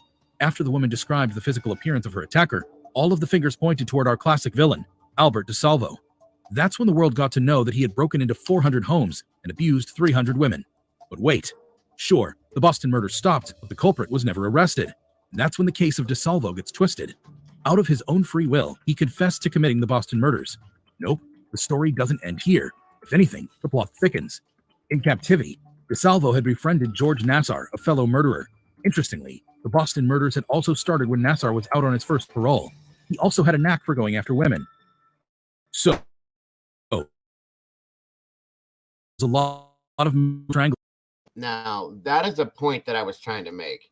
Nassar, the one that with the older gentleman that we had the little small short interview with here earlier, he was in prison with I just went mind blank. Sorry, guys. DeSalvo, and got out on parole, screwed up and did some things and came back. So while on parole, it is believed, based on not statistics, good Lord, sorry, folks, research that has been done, that he very possibly did do some of these murders, folks, after talking to DeSalvo. So, you know, make what you want of it, but I've researched it quite a bit, and it does make sense. Back to it, and just ignoring a couple people over here in chat while we're doing this. That's all. No worries, folks. No worries. Yet all doubts went down the drain when DeSalvo admitted to George about all of the women he had killed in Boston. Sounds like straightforward best friend bonding, right? Wrong. One theory suggests that both of the criminals had planned to split the reward money if one of them took the blame. All right, we don't know the logistics of this agreement, but this isn't a far-fetched theory. The police then started to question DeSalvo as Nassar's attorney made the groundbreaking announcement. For the most part, the Green Man knew the most private details about the Boston victims, what their apartments looked like, what they were wearing, and what objects were used in murdering the women. Sounds conclusive to us. But remember, everyone is a suspect, even when they're confessing. Police were conflicted because their earlier theory of having more than one murderers on the loose made a lot of sense. Strangler's victims had nothing in common. The age range was big, race wasn't the same, and even the methodology of murders differed. Plus, police couldn't find any physical evidence that tied DeSalvo to the murders. But all of that didn't matter. DeSalvo knew the details that no one should have known. He even corrected one of the victim's accounts when he pointed out that the color of her chair was green and not brown. In 1967, he was sentenced to life in prison. It seems like the Boston Stranglers chapter was over, but for men like DeSalvo, nothing ever really ends. So, when the news of his escape broke out, women didn't sleep that night. The wild manhunt that followed was insane. The next day, he gave himself up to the police only to get stabbed to death in Walpole Prison 7 years later. Nobody knows why and who caused the murder of the Boston Strangler, only that justice was served. You'd be surprised to know that even though he was known to terrorize Boston, he isn't the official Boston Strangler. He's perhaps one of them. So far, his DNA has been tied to one victim. Mary Ann Sullivan was 19 when she was abused and strangled with her nylon stockings. In 2013, her story found its conclusion when police declared Albert DeSalvo as her murderer. The rest of the 12 victims of Boston Strangler exist in the unsolved pile of the Boston police. If all this is about the Strangler... Have a great night, Kat. Thanks so much for joining us. I hope to see you soon. Stay safe out there and have a great, great night, hon. We'll see you soon. Thanks again. Are going to keep you up at night. Join the club. Like this video. Don't forget to subscribe. And click the video on the right for another shocking crime mystery like this one.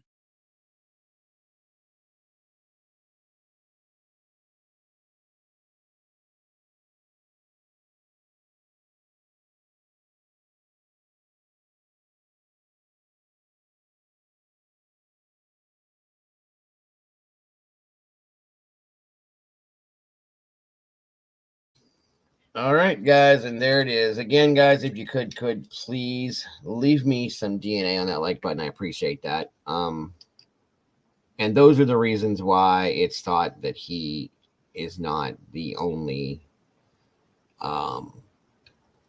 Boston Strangler. There are stranglers.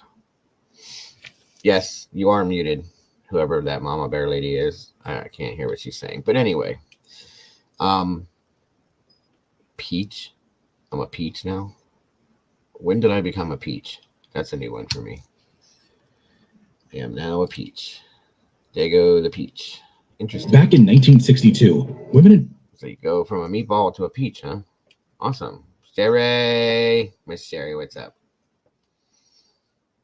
Whatever. So, Kat, if you can still hear me, thanks so much for joining us tonight. It was great to have you here. I appreciate you so very much. One of these nights, one of these days, I'll get some of you guys in here. I'd like to get a few of you guys to jump up on panel with me. And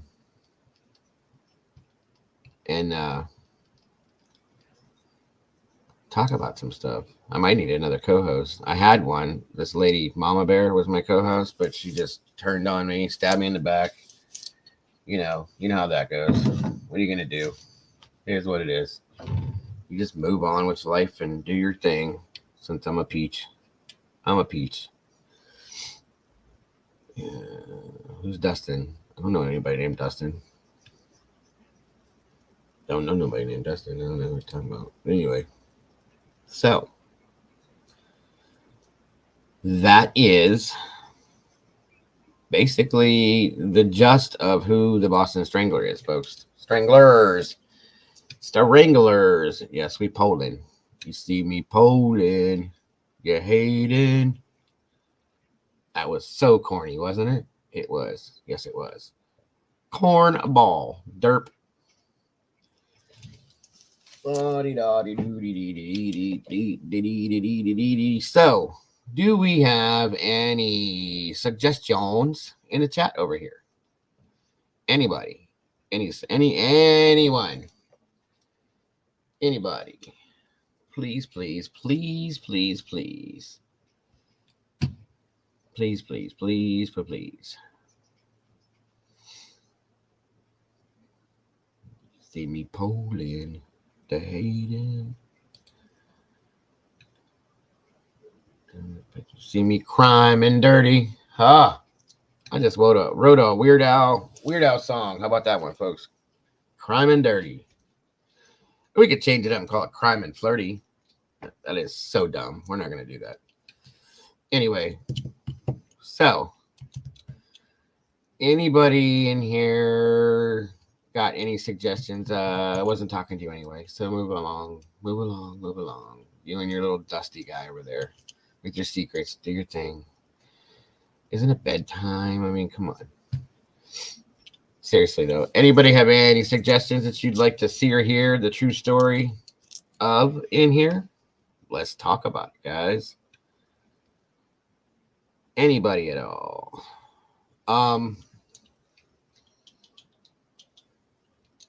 If not, I can pull some up.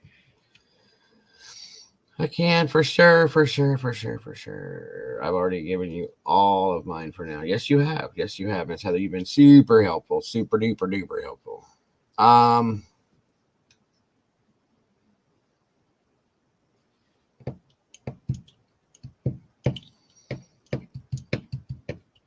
Well, anything that we voted on and it's been backed out of, or it's been, voted down, I guess you could say. I've said that we're always going to go back to it one way or another. So,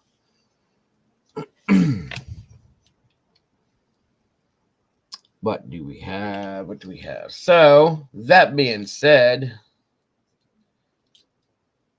I was just going to say Gypsy Rose, the story about the little girl who, that is the story about the girl whose mother had Munchausen by proxy and basically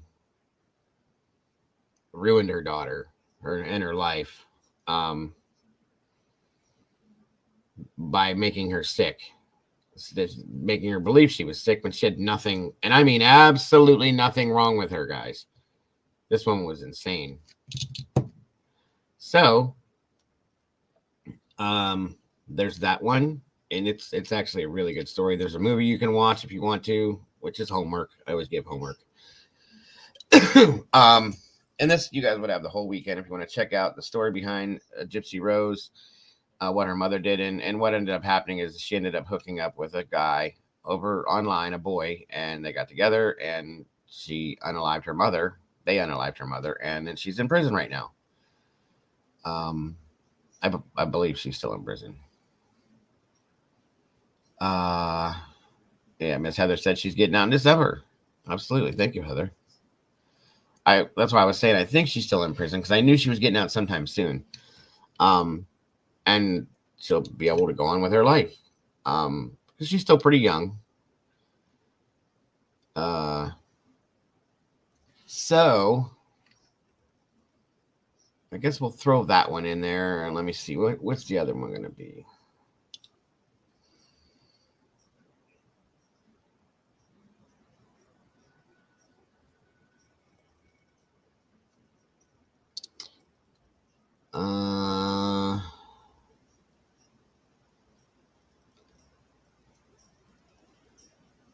I guess we could go with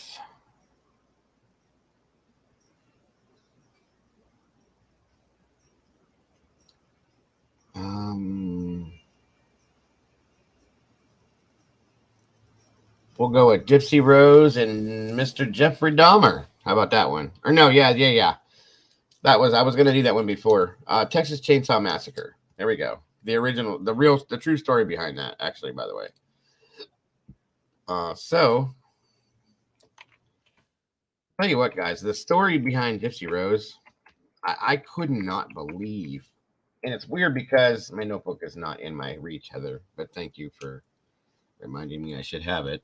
I don't know why it's not here either. What the hell is it? Kaden likes to grab notebooks and use them for himself. I'll find it. Anyway, yeah, we're gonna go with those two. The story behind Gypsy Rose, the true story behind that story, and the real story behind the Texas Chainsaw Massacre. The two that we got. So first one's up there. Gypsy Rose, vote. Please.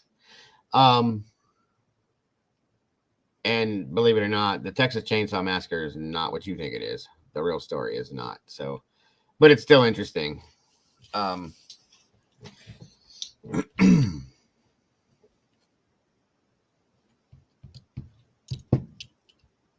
Looks like there's a ghostwriter writing stuff in chat. It says something about Jonestown. That's new. We got a haunted chat. That's weird. Which is a good one, by the way. For those of you that aren't familiar with it, the story behind Jim Jones and his cult, I call it, and the people that he unalived. Just that's where the phrase "you drank the Kool-Aid" came from. Yeah.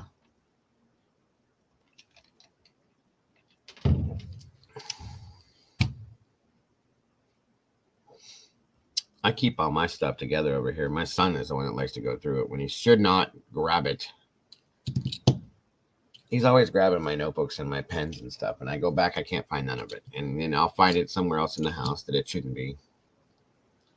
Typical 16-year-old kid. I'm actually fairly organized with my stuff, but it is what it is. What are you going to do? Now, computer-wise, I am absolutely not organized at all. These are facts, folks. Would I lie to you? Absolutely not.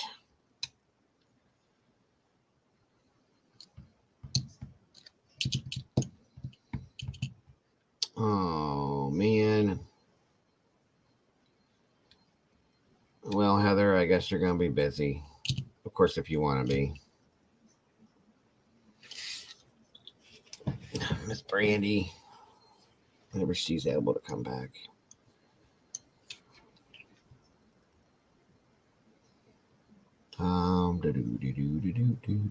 By the way, again, thank you guys for joining me tonight. I really appreciate it.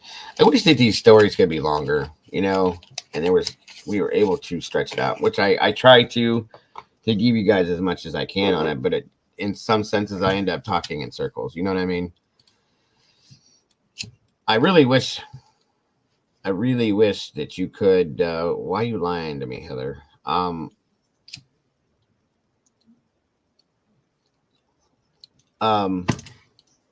I really wish that I could remember what the hell I was going to say. How about that one?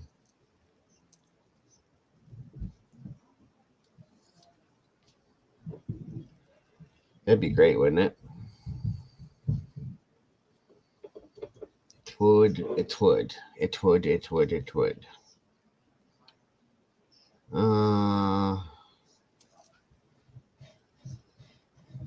Let me see here. You see it in my face?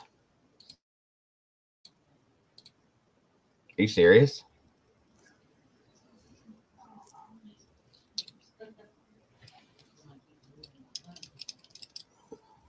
I still got this shin thing. It is shrinking though. Well, thank you, Heather, for noticing. I have lost weight a bit, decent amount. I'm excited. Like I said, guys, my two-piece is going to look great on me come summertime. Yep, yep, yep. Excited.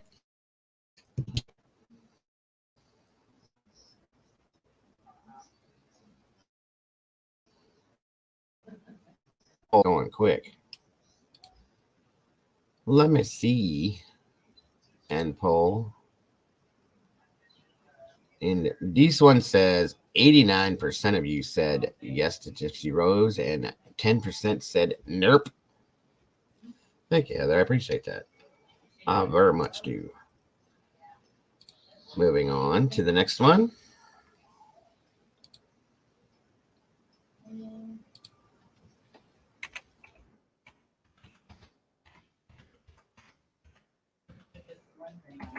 And Texas Chainsaw Massacre. Whatever that was supposed to be a chainsaw. Sure didn't sound like one. So, let's see what we got here.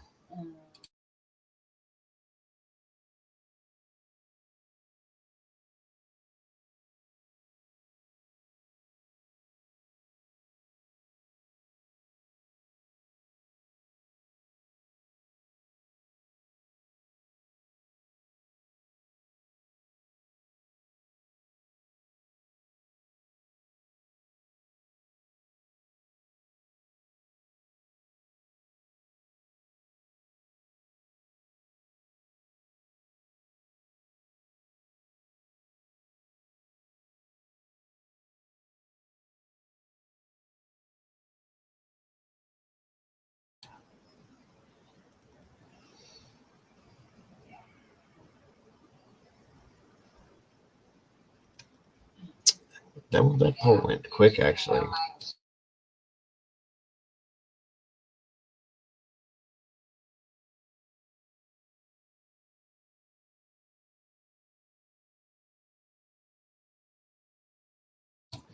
Okay. Let's see.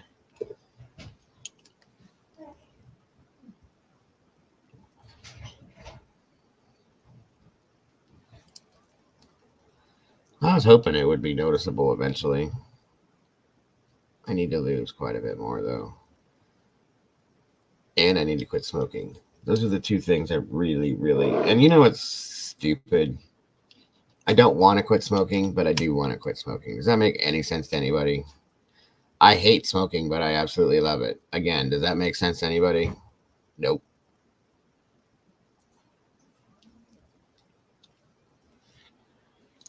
It can't. I have to quit smoking, okay? And I want to in a really bad way, but at the same time, I love smoking. It doesn't make any sense. At all. Makes no sense to me. How can you hate something and love something at the same time? Although, I will say, I think I'm like screwing myself in my head myself. Because when I stopped drinking alcohol, like I mean, I didn't drink it a lot. Probably once, twice, well, sometimes, depending on summertime, maybe 3 times a week. But when I quit drinking it, it's been 4.5, almost 5 years now. I drank the last time I drank, woke up with the typical stupid ass hangover that I always had, and I said, that's it, I'm done. And people say that all the time, like, I'm never gonna drink it again. I'm never gonna drink another drop, you know? I literally put it down and was done. Never ever did I touch another drop of alcohol, and it's been 5 years, and I don't miss it. I can't smell it now, guys. It makes me sick when I smell it. My wife still drinks, you know, she'll have a few drinks here and there every other night or so, whenever she gets off work or something like that. The smell makes me nauseous now. I can't stand it. I don't think I'll ever go back to it. So I've had people come to me like on holidays, like, let's do a toast or do this, do that. I can't do it. I just don't want it anymore. And I wish that would happen with cigarettes. I really do. And I've been told by doctors and people that have quit smoking that it's like a psychological thing, that when you really, really do want to quit, that you can just put them down. Like one of my friends was like, dude, because he quit smoking. He's like, just throw them away and don't do it again. Right. Okay. I'm like king of anxiety over here. Anybody in here that knows me knows that. So it's like, okay. And when I know that I'm going to run out of cigarettes or I don't have them and I'm in like a pinch or something, I automatically go into a panic attack over it. It's insane. It's a psychological thing. It really is. I've come to that conclusion. So, and my mother quit smoking, good Lord, she had breast cancer 20 years ago, and she quit smoking probably 5 years before that. So, and she's one of the worst with it. Like, you don't need those, stop smoking, throw them away, get rid of it, because my dad still smokes. And she'll like nitpick on us and tells us, you know, that stinks. And it does stink. I've gone where like, what is it, like a week maybe? Or not a week, but 4 or 5 days without cigarettes when I was in a hospital one time. And I was around people that smoke, and it's like, does it really smell like that? It stinks. That's my thing, Heather. So, cigarettes help with stress, though. You get used to certain rituals with it, and having it in your hand, it's very hard. Oh my God, excuse me. Sorry about that, guys. Yep. I wake up and that's the thing. That's part of breaking the thing, I think. I wake up in the morning and I get my coffee, and then I will go grab a cigarette, and it's every day the same way, every single day.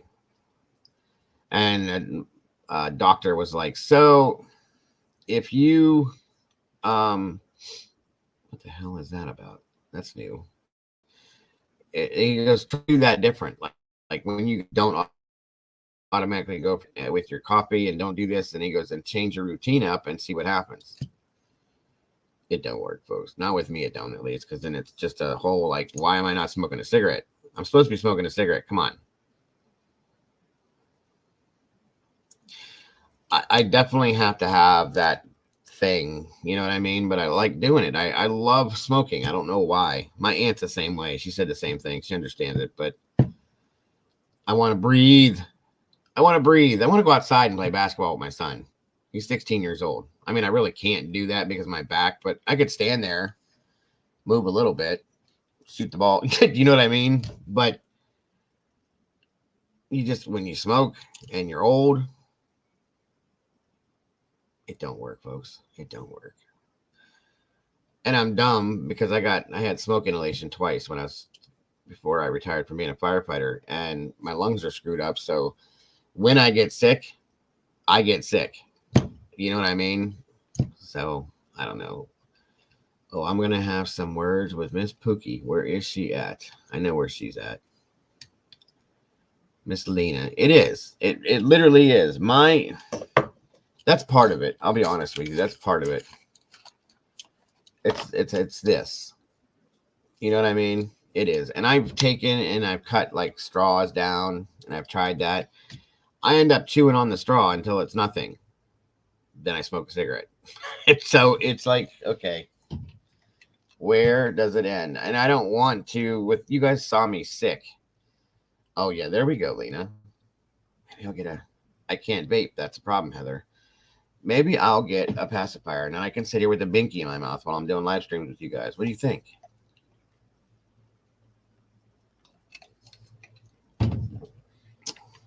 If I could find something to replace this, I used to dip or chew. Not doing that. I can't do the vape thing because for whatever reason, the vaping is harder on my lungs than cigarettes are. And my lungs are screwed, guys. They really are. And as you guys have seen, when I get sick, I get super sick, and I get it harsh, like in my lungs. I really do. So I don't know. If I could vape without inhaling it, that might work. Exactly, Lena. And I quit doing that because I had a friend that got that, and he's missing this now and part of his gum, and it looks bad. So I just need to get away from tobacco altogether. Maybe if I can. Oh yeah, I chewed Skull, Mint, and Wintergreen. I chewed Red Man. I chewed Levi, Garrett. I even chewed Plug for a while, guys, and that's like chewing motor oil. Seriously.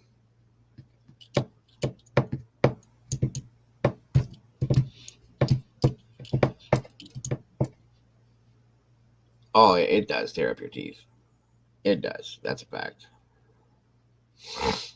When I did it, I was like brushing insanely because I was worried about that kind of stuff, which didn't matter because I ended up having these teeth knocked out. And then I had that partial put in, and then the partial broke and fell out, which is why I have no teeth right here. Missing 2 teeth here in the front. One moment, folks.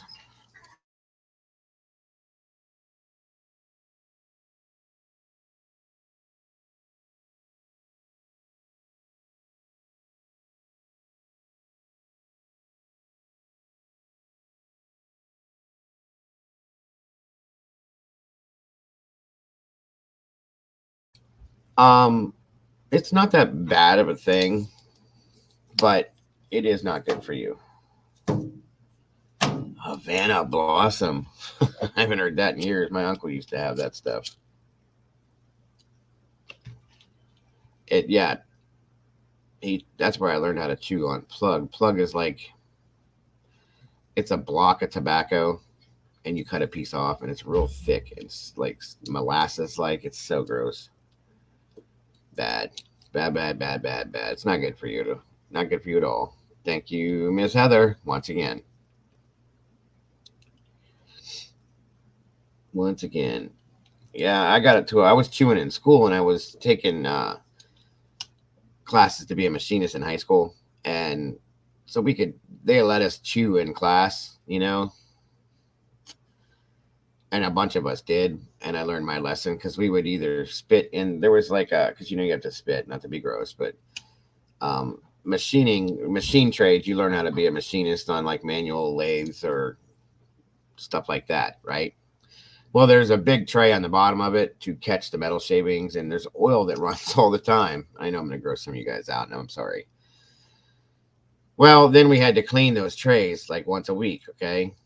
And I did it one time, and everybody's spit was in there, and I about threw up everywhere. And so that's kind of when I stopped doing partly stopped doing that stuff. So, and then like I said, my buddy ended up having a problem where he got a form of mouth cancer with it and lost a big hunk of his lip and part of his jaw. So that was when I stopped doing it.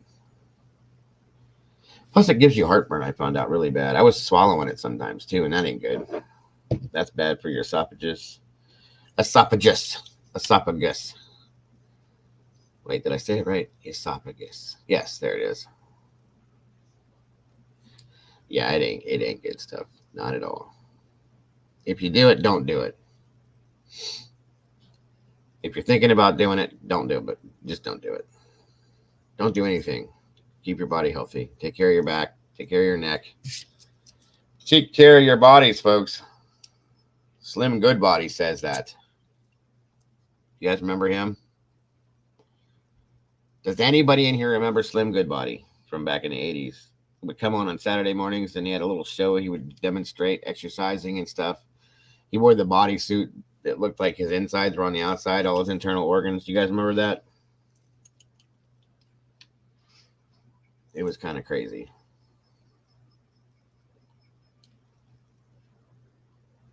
Nobody remembers Slim Goodbody?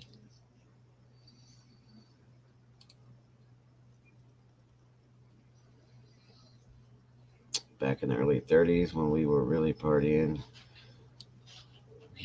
You'd be dipping and smoking at the same time. Oh, I did that. Mr. Bill. Oh no, Mr. Bill. Nobody remembers Slim Goodbody. Get the F out of here. You guys are killing me. Hold on. I'll show you who he is. You'll remember when you see him. He was on like when Captain Kangaroo was on and stuff like that. Most of you guys are close to my age.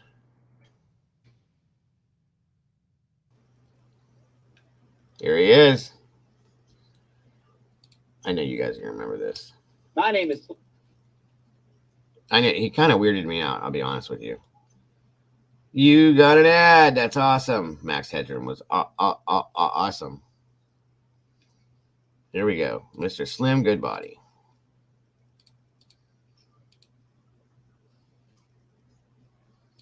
Slim Goodbody. I'm Slim Goodbody. I'm Slim Goodbody.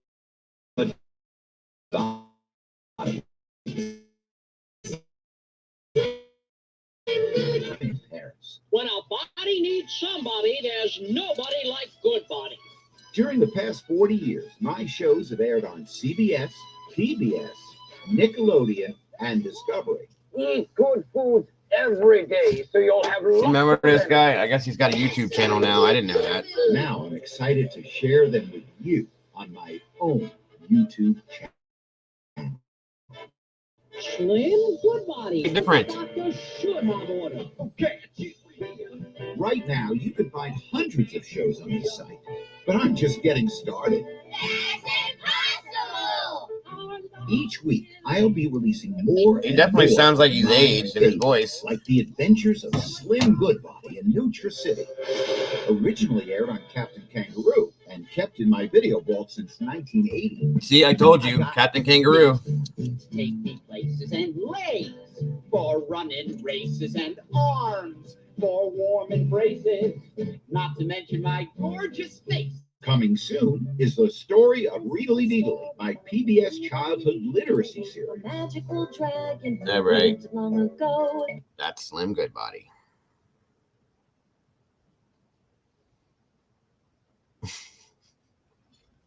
It kind of freaked me out when I was a kid too. I'll be honest with you guys. It did. I'm like, why is he inside out? You know what I'm saying? That's too funny to me. I know. Yeah, he does. He did kind of look like Pauly Shore with that perm. That was a perm, folks. Back in the 80s, guys would purposely give themselves perms. How about that one? Funny stuff. Yep. It would come on. It was like this guy would be on. Here, I'll show you this real quick. He would be on, and then in the middle of his show, Slim Goodbody and his healthy thing would come on. Hold on. This show would be on. This was on Saturdays too. Good morning, Captain. God, I'm so old. Yep, Bob Ross had a perm. Richard Simmons, remember him? He had a perm. Good morning, Captain. Morning, Captain. Whoa, did you see that? Good morning, Captain. That was Bruce Jenner when he was still Bruce Jenner. Look at that. Check him out. That was Caitlyn Jenner before. Wow. Captain. Morning, Captain. Good morning, Captain. Good morning.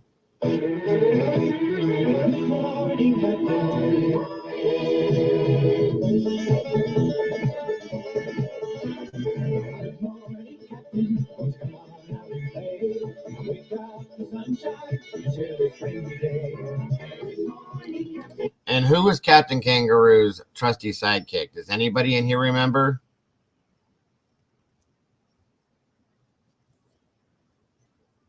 I watched it on Saturday mornings like everybody else did with all the cartoons. You're just weird. You're weird. You don't know who Captain Kangaroo is either? Oh my God. Did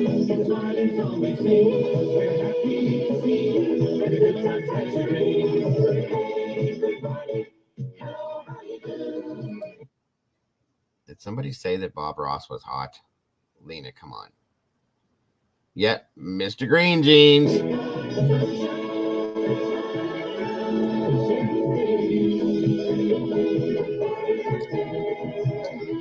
It sure is a beautiful morning. That's Mr. Green Jeans right there. He's not wearing the green jeans. He's wearing painter's outfit or something, but that's him. Sure. Oh, what happened? Good morning, Captain. Captain, it sure is a beautiful morning. Sir. And that's the end of it. Ew. Somebody thought Victoria Bell, good to see you. Somebody thought Pauly Shore was hot. Okay. I must look like a damn monster then. Jesus. That's insane. Tweety Bird. Tweety Bird. Tweety Bird. You mean Looney Tunes. Yes. Well, these shows were on too. Here's another one that'll freak you guys out. See if you remember this one. What was it called?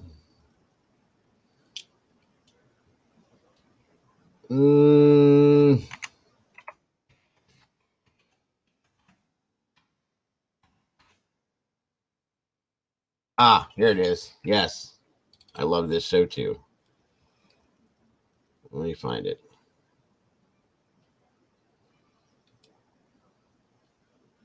Hold on a minute.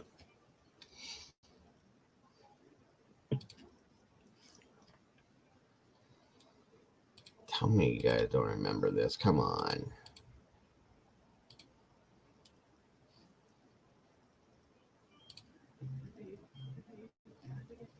All right, there's no volume to any of these. Why? Where is my volume? Oh, that's why. Okay, let's try it again. It's still not loud enough. What the hell? I mean, this is old. I know it, but it should be louder than that. Laugh out loud. You like Jamie Lee Curtis and Adrienne Barbeau or whatever, so don't be... Hey! What is wrong with Jamie Lee Curtis? She's amazing. Like, she's hot. Still. Woody Harrelson.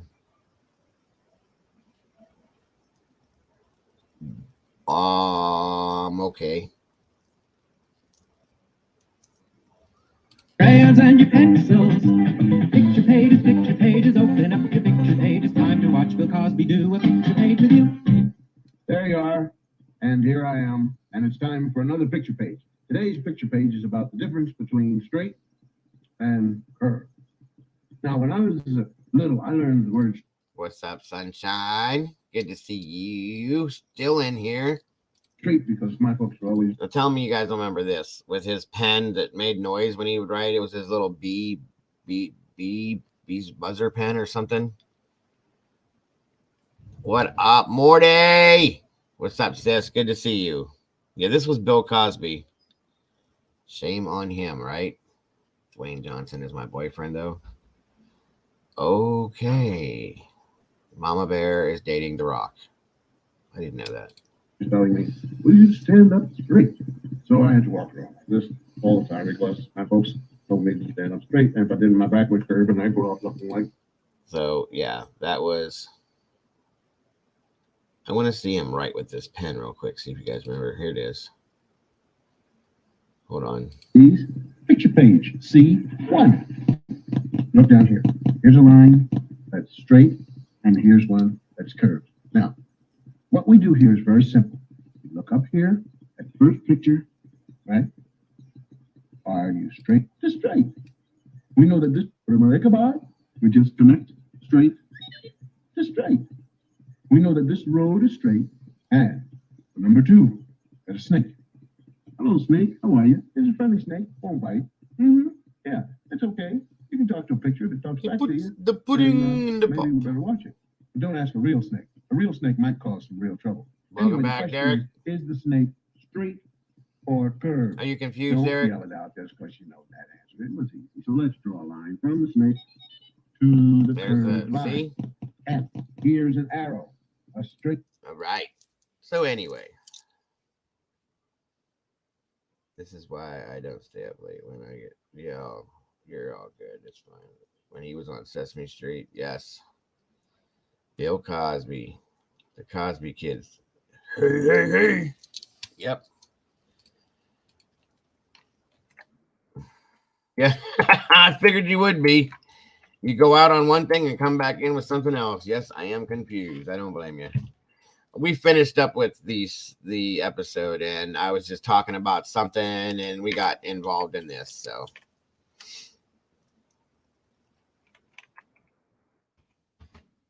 I am doing okay, my dear. Thank you for asking. How are you doing?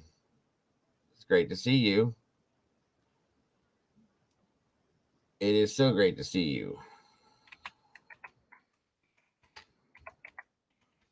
Hope all is well with you. See, that's why Mrs. M is in here. Yes, it is. Thank you, Mrs. M. I probably would have forgot. And 77% said yes to the Texas Chainsaw Massacre. And 22 said no. So, it looks like we're doing Gypsy Rose. So, Mama Bear got her wish, and we're doing it. Good to hear, Morty. She did. Oh, I didn't even... An hour? It wasn't even an hour. Come on now. Wasn't even an hour. Pfft, there she is. She needs to go to sleep. She's acting crazy. Yeah, it is. It is. It's a great movie. The original one is. Otis Toole killed Adam Walsh. Is that true? That is the... Well, that's the gist of it. That's what we're saying. They've been saying, but I don't know if you guys knew this or not. Jeffrey Dahmer went in the military, okay, and was discharged, of course. And when he was discharged to Miami, Florida, okay. They gave him some money and this and that and sent him on his way to Florida. So when he went to Florida, Adam Walsh had disappeared, right? And Otis Toole was seen in the area that they... Yeah, we're going to do Henry either way. We were going to do that when way back when we didn't get to do it, but we're going to go back and do it. But anywho, for sure we're going to do Henry. The area that Adam Walsh was found in, they found Otis Toole there at some point, witnessed him being there. But I don't know if you guys knew this. I think I told you guys this once before. But there was a witness that witnessed Jeffrey Dahmer standing on, there was a little dock area in the sewage area that they found Adam's body, or well, his head, I'm sorry. And he was leaning over, Dahmer was, on this little dock area with a bucket, okay? People witnessed this, okay?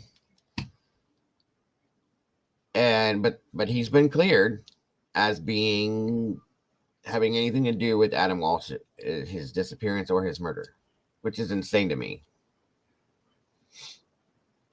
They say that Otis Toole was the one that did this, okay? Yeah, and the old guy. They were boyfriend and boyfriend. So that's the rumor. I don't know if I believe that he was the one that did this. I don't know that. I'm not saying that I believe that Jeffrey Dahmer had anything to do with it either.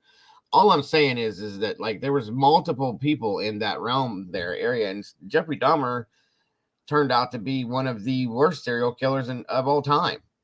And he was there, and Adam could have fit his MO. He was a young boy.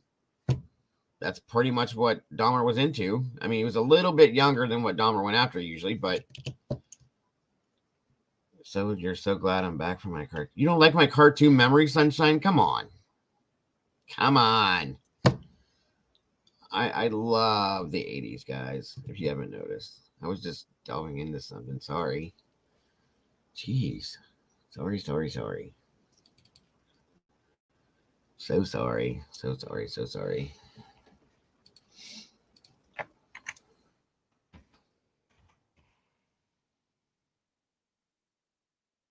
sorry.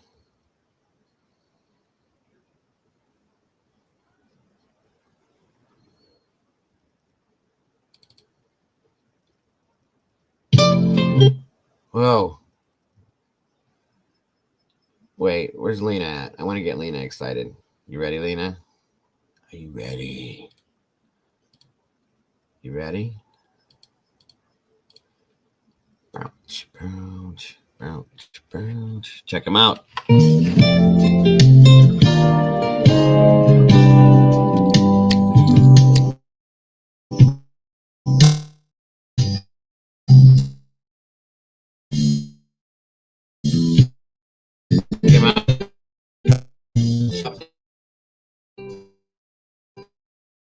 Even got that badass elevator music.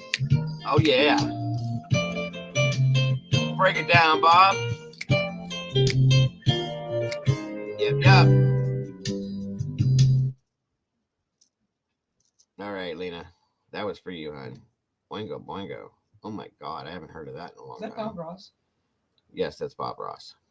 I love Bob Ross and his paintings. Okay. I also like the Mountain Dew video.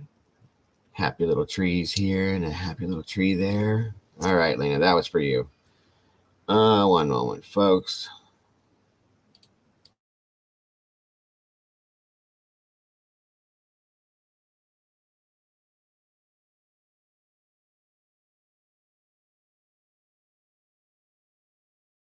What are you doing, Morty? All right. I've had enough of Bob. He was awesome and people did him so wrong. Yes, they did. These are the icons of our history, of our childhood. All right, Morty. Love you, my dear. Have a great evening. I will talk to you later, sweetie. I'm glad you're feeling better, and I hope you have a wonderful weekend, my dear. Yes. The icons. Yes, Miss Lena. Anything for you, my dear. The icons of our childhood, folks. What are you going to do, huh? I mean, we have to look back on these things and say, hey, that was important to me at one point in my life. I am so going to dig this channel on top of being in the paranormal history of town, cryptid, explain mysteries, and so much. I also live. Awesome, Derek. Yeah, normally we don't do all this weird stuff, but it's the end of what we were covering, and it wasn't too long. I'm just hanging out right now, being silly with everybody. That's all. We do this from time to time. Like I said, tomorrow we're doing a really laid back stream in the morning. It's really basically for my moderators to give them a break. They deserve it. We're going to be kicking some music and stuff like that and just hanging out and chilling. So, and then back to the norm on Monday morning. And we do that from time to time because the true crime thing, we deal with so much depressing and bad stuff that you got to take a break from it sometimes. I don't really believe that, Sunshine. That doesn't make sense. I'm 48 years old, so. And we are glad to have you here, by the way, Derek. I really am. I really, really am. You guys are awesome. It's another awesome icon from our childhood, folks. Those of you that don't know it, Miss Elvira is actually a redhead. I am 44. When I was a kid in the 80s, I remember roller skating rinks, arcades, the hair TV shows, movies, music as Big Thundercat. Oh my God, yes. in the hairspray. I needed a gas mask. What am I? Yes, yes, yes, yes, yes. Derek, that's a fact, brother. Aquanet hairspray, and the girl's hair was like this. They looked like cobras. Yep. My gorgeous, beautiful wife, she had the crazy hair too. Crazy. In fact, here, I'll show you real quick the crazy hair. I think it's the pictures over here.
Well, this is one of the pictures. I can't find the other one.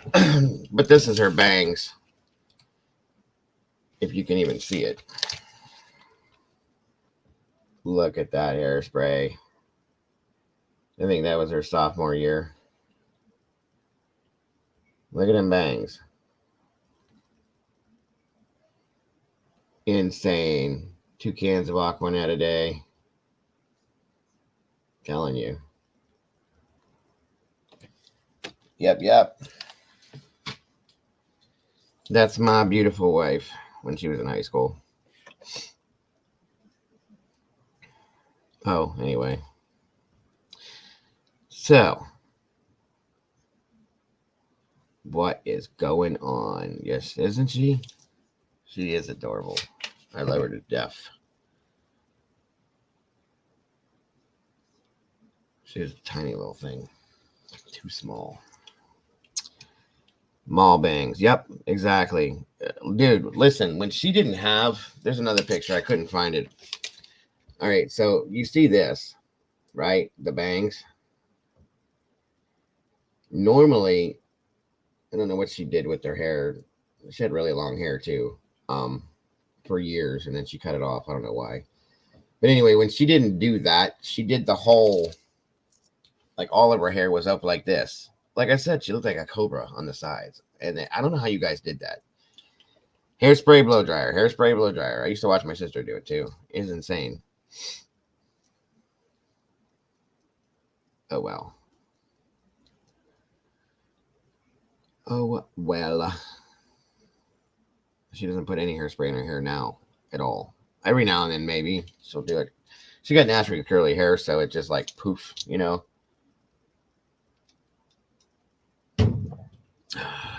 Whatever.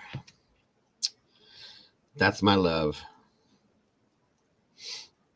I love her to death. We've been together for going on, let's see, our 17th and our 17th. Oh, no, your hair is pretty flat. Well, not flat, but like straight all the time, Mama Bear. So, or braids. Mama Bear's got a lot of hair too, guys. She's got like Indian looking hair. It's crazy. But we don't know, Heather, because we don't see you ever. Never have. Thank you, April. Yes, she is. I agree. Very much so. Now see, what was I gonna say? Oh, yes, May 7th is our 17th year, 17th wedding anniversary, yes. And we've been together for 22 years going on. No, 21 years, sorry. Oh, okay, Sherry. Yeah, her hair, Brandy said my wife's hair is not long anymore. She cut it off a long time ago. It made me mad, but It is her hair, so psh, psh, yourself. Psh. This is only, I don't know if that's you. That might be your cousin Stephanie or something you just put up there. That's it. Right there. She's got pretty hair though. If that's you, I mean that if that's Heather, I believe it is. I'm just teasing her, but yeah, she has pretty hair too. All of my mods are absolutely gorgeous. I mean, there's nothing to say about that. I am so lucky for that one. My mom made me permit and all that. Listen, guys, my mother tried to talk me into, I think I was a freshman. Yeah, I was a freshman. No, I'm just teasing you, hon. I know that's Heather, guys. That is Miss Heather, 100%. What's up, Star? Good to see you. So yeah, when I was a freshman, I was 14 years old, going into high school. You know, you go get ready, you go school shopping, you buy all the new cool clothes, you go get your hair cut and all that. Okay. So I had a couple crazy haircuts. I had the whole Vanilla Ice thing going on for a while. I did the straight up and down box, the white boy box, which is a pain in the ass, but I did it. And I would always keep this pretty much like this, almost always. I have always pretty much had it like that, except for when I had long hair. I had long hair for a long time, and then after that, it was gone. I never went back to it. So my 9th grade year, I did kind of this type of haircut here, but I had a lot of hair on top still. And she tried to talk me into perming this, just this, and having this the way it was. And I was like, do you know what I would look like if I did that? I would look like a human Q-tip if it was like that and there was nothing on the sides. So no, she fought me on this for a while, guys, like 3 weeks. She tried to talk me into it. I said, nope, nope, nope, nope, no. She was like, come on, you'll look so cute with a perm. No, no, no. I have poker straight hair. It has always been that way. No. There she is. Miss Brandy's in the house. What is up, sis? All right, good. I'm glad he's okay. I am so glad he's okay, hon. Lazy Bum, what's up, brother? I ain't seen you in a minute. Good to see you.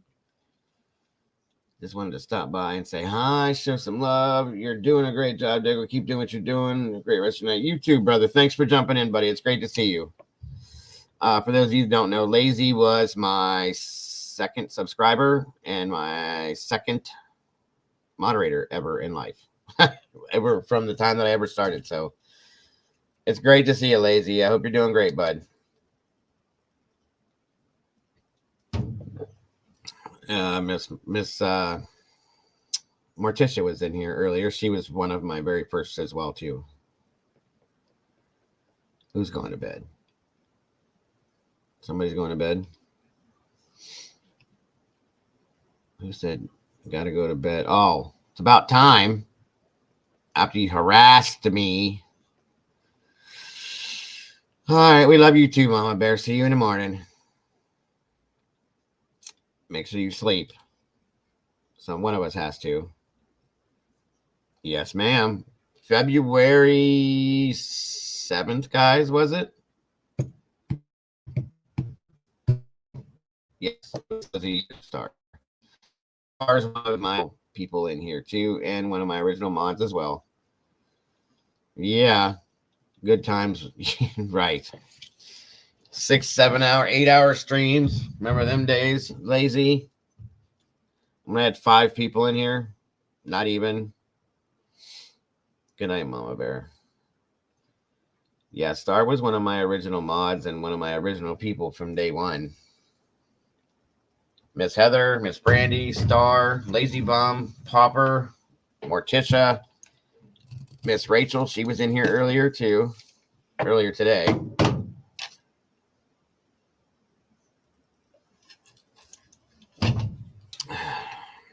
And they're still coming around. I must do something right somewhere down the line. You know what I mean?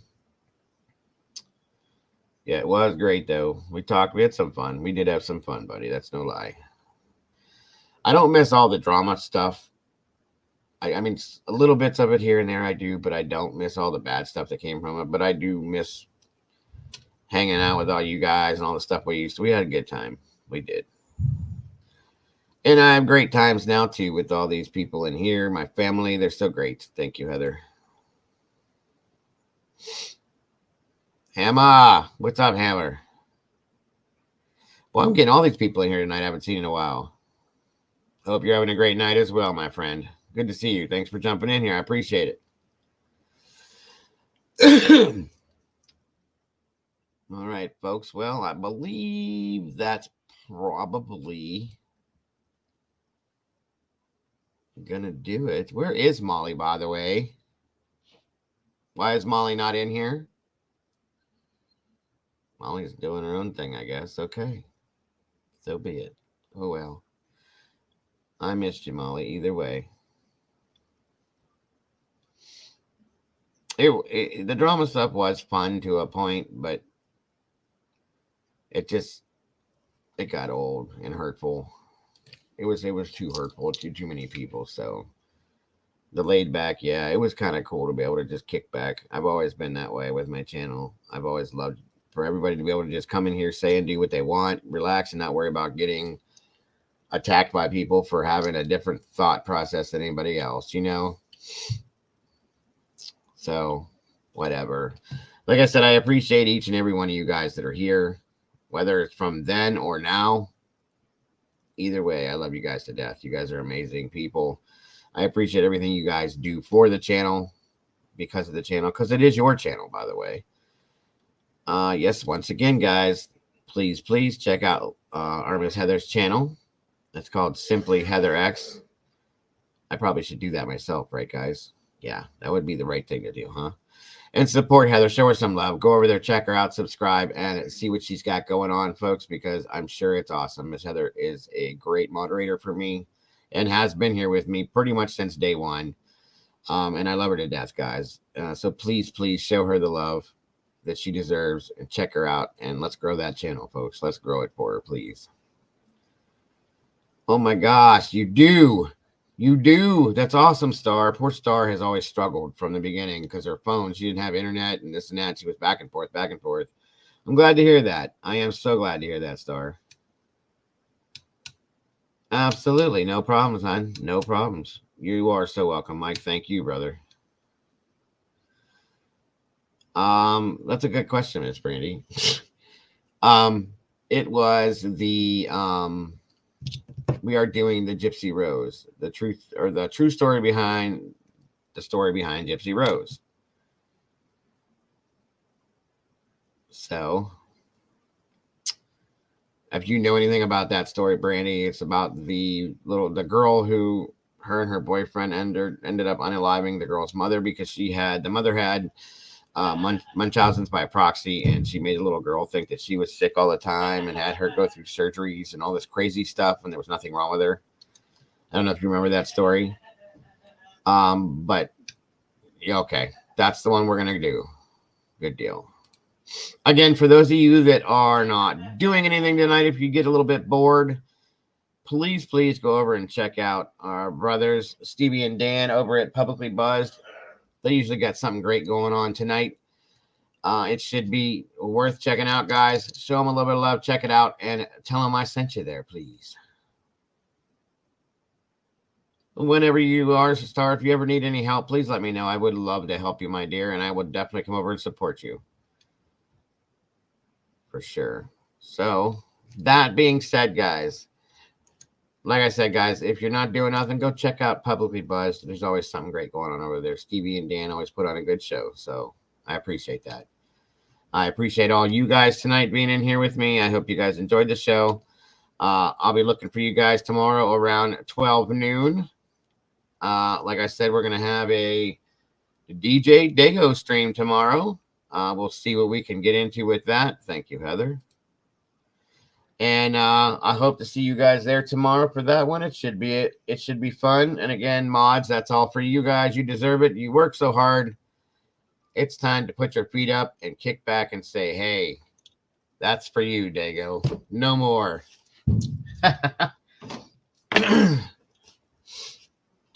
It's time to take a break.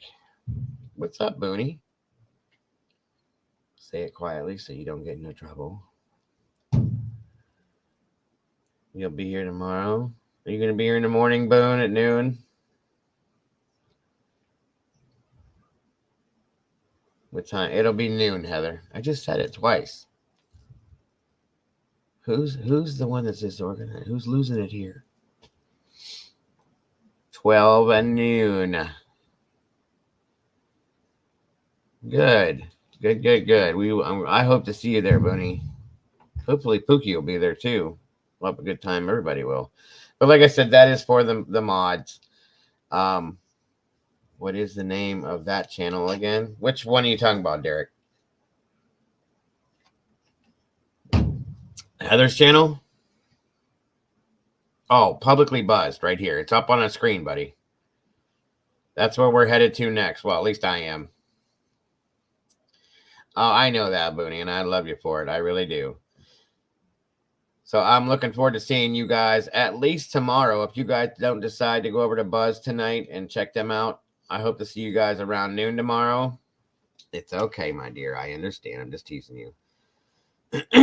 And come on over for a little DJ Dago stuff. Check out some, listen to some music and hang and jump around a little bit. Do what you want to do. Like I said, it's for my moderators so that they can put their feet up on the desk, kick back, and just chill and not worry about anything to do with true crime or me tomorrow. So, oh, look who's here, everybody. Gee. Oh, I'm glad. I'm so sorry, Brandy. I hope he's okay. I hope you gave him a big hug. If not, give him a big hug from Uncle Joe. I will, Booney. I promise. Was that funny? Back there cackling. I guess Miss Molly decided to grace us with her presence finally. But anyway, yes, I will check those for sure. Boone, thank you, by the way.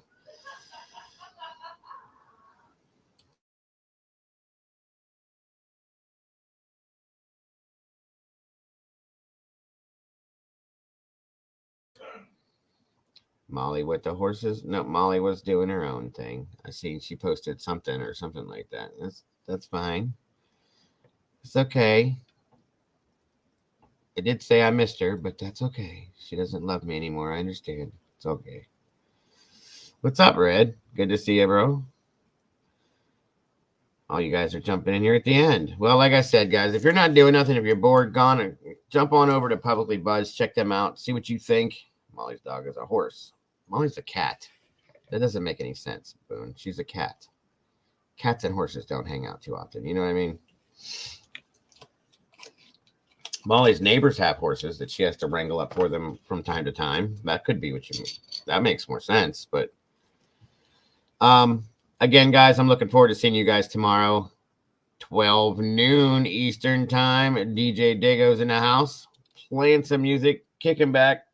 Throwing the feet up on the desk and saying, hey, true crime, piss off for today because we're hanging out and chilling because that's what we're doing. Oh, okay. I got you. I haven't been to Molly's channel today yet to see it, so I'll have to go check it out. Her dog is huge. It's a horse. Oh, that dog. Yeah, I've seen him before. And all her adorable cats. Molly's got some really cute cats, too. Oh, the big dog. Yeah. That is a huge dog. That's a horse. You're right. Yeah, her son's dog is a monster. So, all right. Good deal, Star. I hope so. I'm looking forward to it. The rest of you guys, understand one important thing. I love you all to death, and that ain't no lie. Don't forget, guys, to love yourselves, love each other, and to not change one thing about yourselves because you are all the beautiful people. And once again, I love you guys to death. Thank you so much for everything you do for this channel, moderators. As always, you are amazing. I love you to death. I hope you guys have an amazing rest of your night, and I will see you all in the AM. Peace out, everybody. Love you, love you.